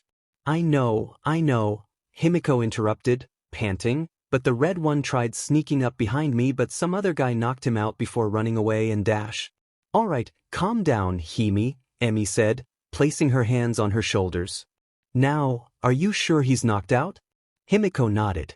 All right, I'm gonna go grab him. 𝗧𝗵𝗲, can you watch Himiko for me? Yes, ma'am, 𝗧𝗵𝗲 answered, cheeks turning a darker shade of green. And, can I have your autograph? When you get back, I mean. Ms. Joke gave her a grin and a thumbs up before heading to the shirt rack Himiko had been hiding behind. Dude, your mom is so cool, 𝗧𝗵𝗲 said to Himiko, who nodded proudly. She's the coolest, Himiko agreed with a wide, fanged grin. Joke was dragging Basil over when the police finally arrived. After giving their statements and posing for a couple pictures, the manager of Stan's place tried to give them a 50% discount on their order, but Emi, knowing he wouldn't let them pay full price, talked him down to a 10% discount instead.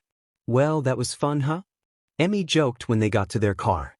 So, do you want to keep shopping or? I think I'm ready to go home, Himiko said, a little tired due to the adrenaline wearing off. Nodding in understanding, Emi started the jokeswagon. Was that your first villain attack? She asked. Yeah, Himiko nodded. The togas never really took me anywhere they didn't have to. Do you want me to call Inui or maybe someone outside of UA? No, I think I'm good waiting to talk to him on Monday, Himiko said, smiling. Actually, I've made up my mind about something. Oh, Emi asked. And what's that? I want to be a hero like you, Mom. And like Vlad King, right? Emi asked, feeling a sense of pride in her daughter. Of course. Himi said. I want to be a kick-ass limelight hero who's proud of who she is and can inspire others like her. Well, if you're serious, you should know Sho's gonna want you to join his problem children for training and he won't go easy on you. Think you can handle it? Hell yeah. Himiko cheered, raising a fist with a big, pointy grin. Let Daddy do his worst. You're gonna regret saying that, Emi thought with a grin. Begin, Aizawa called out. At Aizawa's signal, Katsuki threw his signature right hook that Hitoshi had finally learned to block. However, he wasn't ready for the knee Katsuki delivered into his stomach.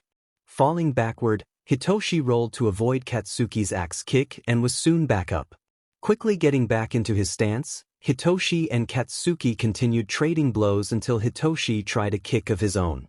Unfortunately, Katsuki caught it and soon had Hitoshi in a wrestling cradle, forcing him to tap out.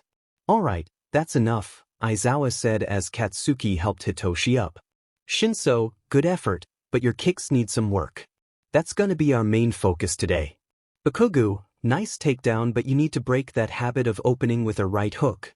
Overall, you both did good but have plenty to work on. Take 5 before going off for your solo lessons.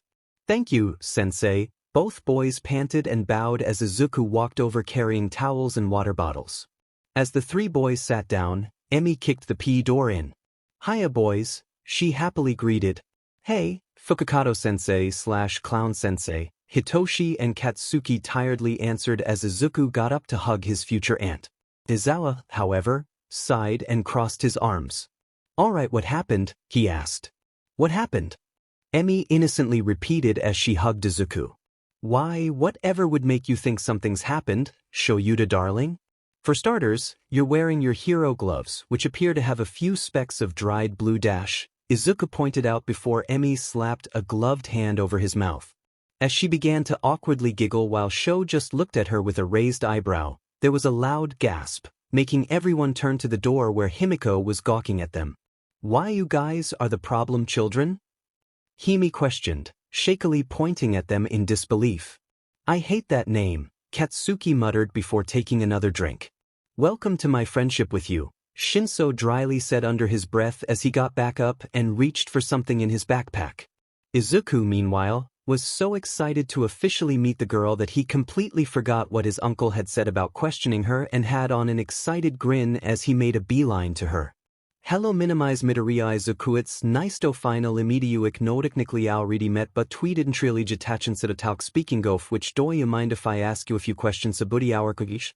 Izuku jumped nearly 10 feet in the air as he was interrupted in his ramblings by an air horn in his ear. What the hell, Hit-chan? Izuku asked after crashing back down and glaring at the boy holding the air horn. You told us to make sure you didn't go into one of your mumble storms, Hitoshi shrugged. Had to do something to get your attention. Looking back at Himiko, Izuku winced at how uncomfortable she looked. Sorry, Izuku apologized, bowing low. My name is Izuku Midoriya and it's nice to finally meet you, Himiko. Shinso Hitoshi. Shinso waved with a slight bow and pointed a thumb at Bakugo as he joined them. And this happy little firecracker is Bakugo Katsuki. Sup, Fangs, he nodded. After an awkward pause, Shinso spoke up. I'm sorry if I hurt you when I off. Himiko suddenly surprised all 3 boys by pulling them into a tight hug. Thank you, she whispered, letting them go and bowing deeply, tears hitting the floor. I'm sorry for attacking you guys, but I'm glad it happened. Don't worry about it, a blushing Midoriya said as he looked at a similarly red and nodding Hitoshi in the middle and a shrugging Katsuki on the left. Yeah, it's not your fault the togas were Quirkist pastiches. Aizawa then cleared his throat. As glad as I am that you four have finally met, you can talk more later, Himiko. The boys need to get back to training, he said. About that, Himiko said, nervously approaching Aizawa. Do you think I can join them? But, you looking to become a hero like me? Sho smirked, but then felt a sting of disappointment and a bit of confusion when Himiko shook her head with an excited grin. Nope. I want to be a hero like Mom and Vlad King, she excitedly declared. I want to help people like me see that they're not defined by their quirk. Sho sighed, but hid a small, proud smile behind his capture scarf. While he thought her quirk was better suited to underground work like his and Shinso's, he couldn't help but admire her determination. You do realize I won't go easy on you just because you're my daughter, right? Bring it on, old man. Himiko cried. That's my girl. Emi yelled, wiping a tear from her eye. All right, Aizawa nodded before turning to his fiancée. Do you think you handle her physical? I need to help Shinso with his kicks. Can do, hun. Emi grinned with a wink and a thumbs up. Come on, kiddo. Let's get you a gym uniform. As Himiko excitedly followed her mom, Bakugo and a slightly disappointed Midoriya left for their own lessons while Shinso prepared himself for his own one-on-one lesson with Aizawa. Now then, Aizawa began, bringing over a standing punching bag. Let's start with a front kick. It is time, 𝐒𝐫𝐽 thought to himself as he zipped up his black and red jumpsuit. Today was a sign, divine. Providence. Had I not gone to that den of fake-worshipping garbage to find that rare all-might pin, that poor girl would have suffered a terrible fate. He then put on a flak jacket with 6 foldable knives on the front. After 10 years of honing my skills, destiny has called to me, telling me the time is right to begin my crusade. This society needs someone willing to do what needs to be done, to do what even all might cannot. Finally, he donned a V-shaped half-red, half-black mask and strapped a katana to his back. It is time for Stendhal to make his debut, he declared, grinning wildly under his mask.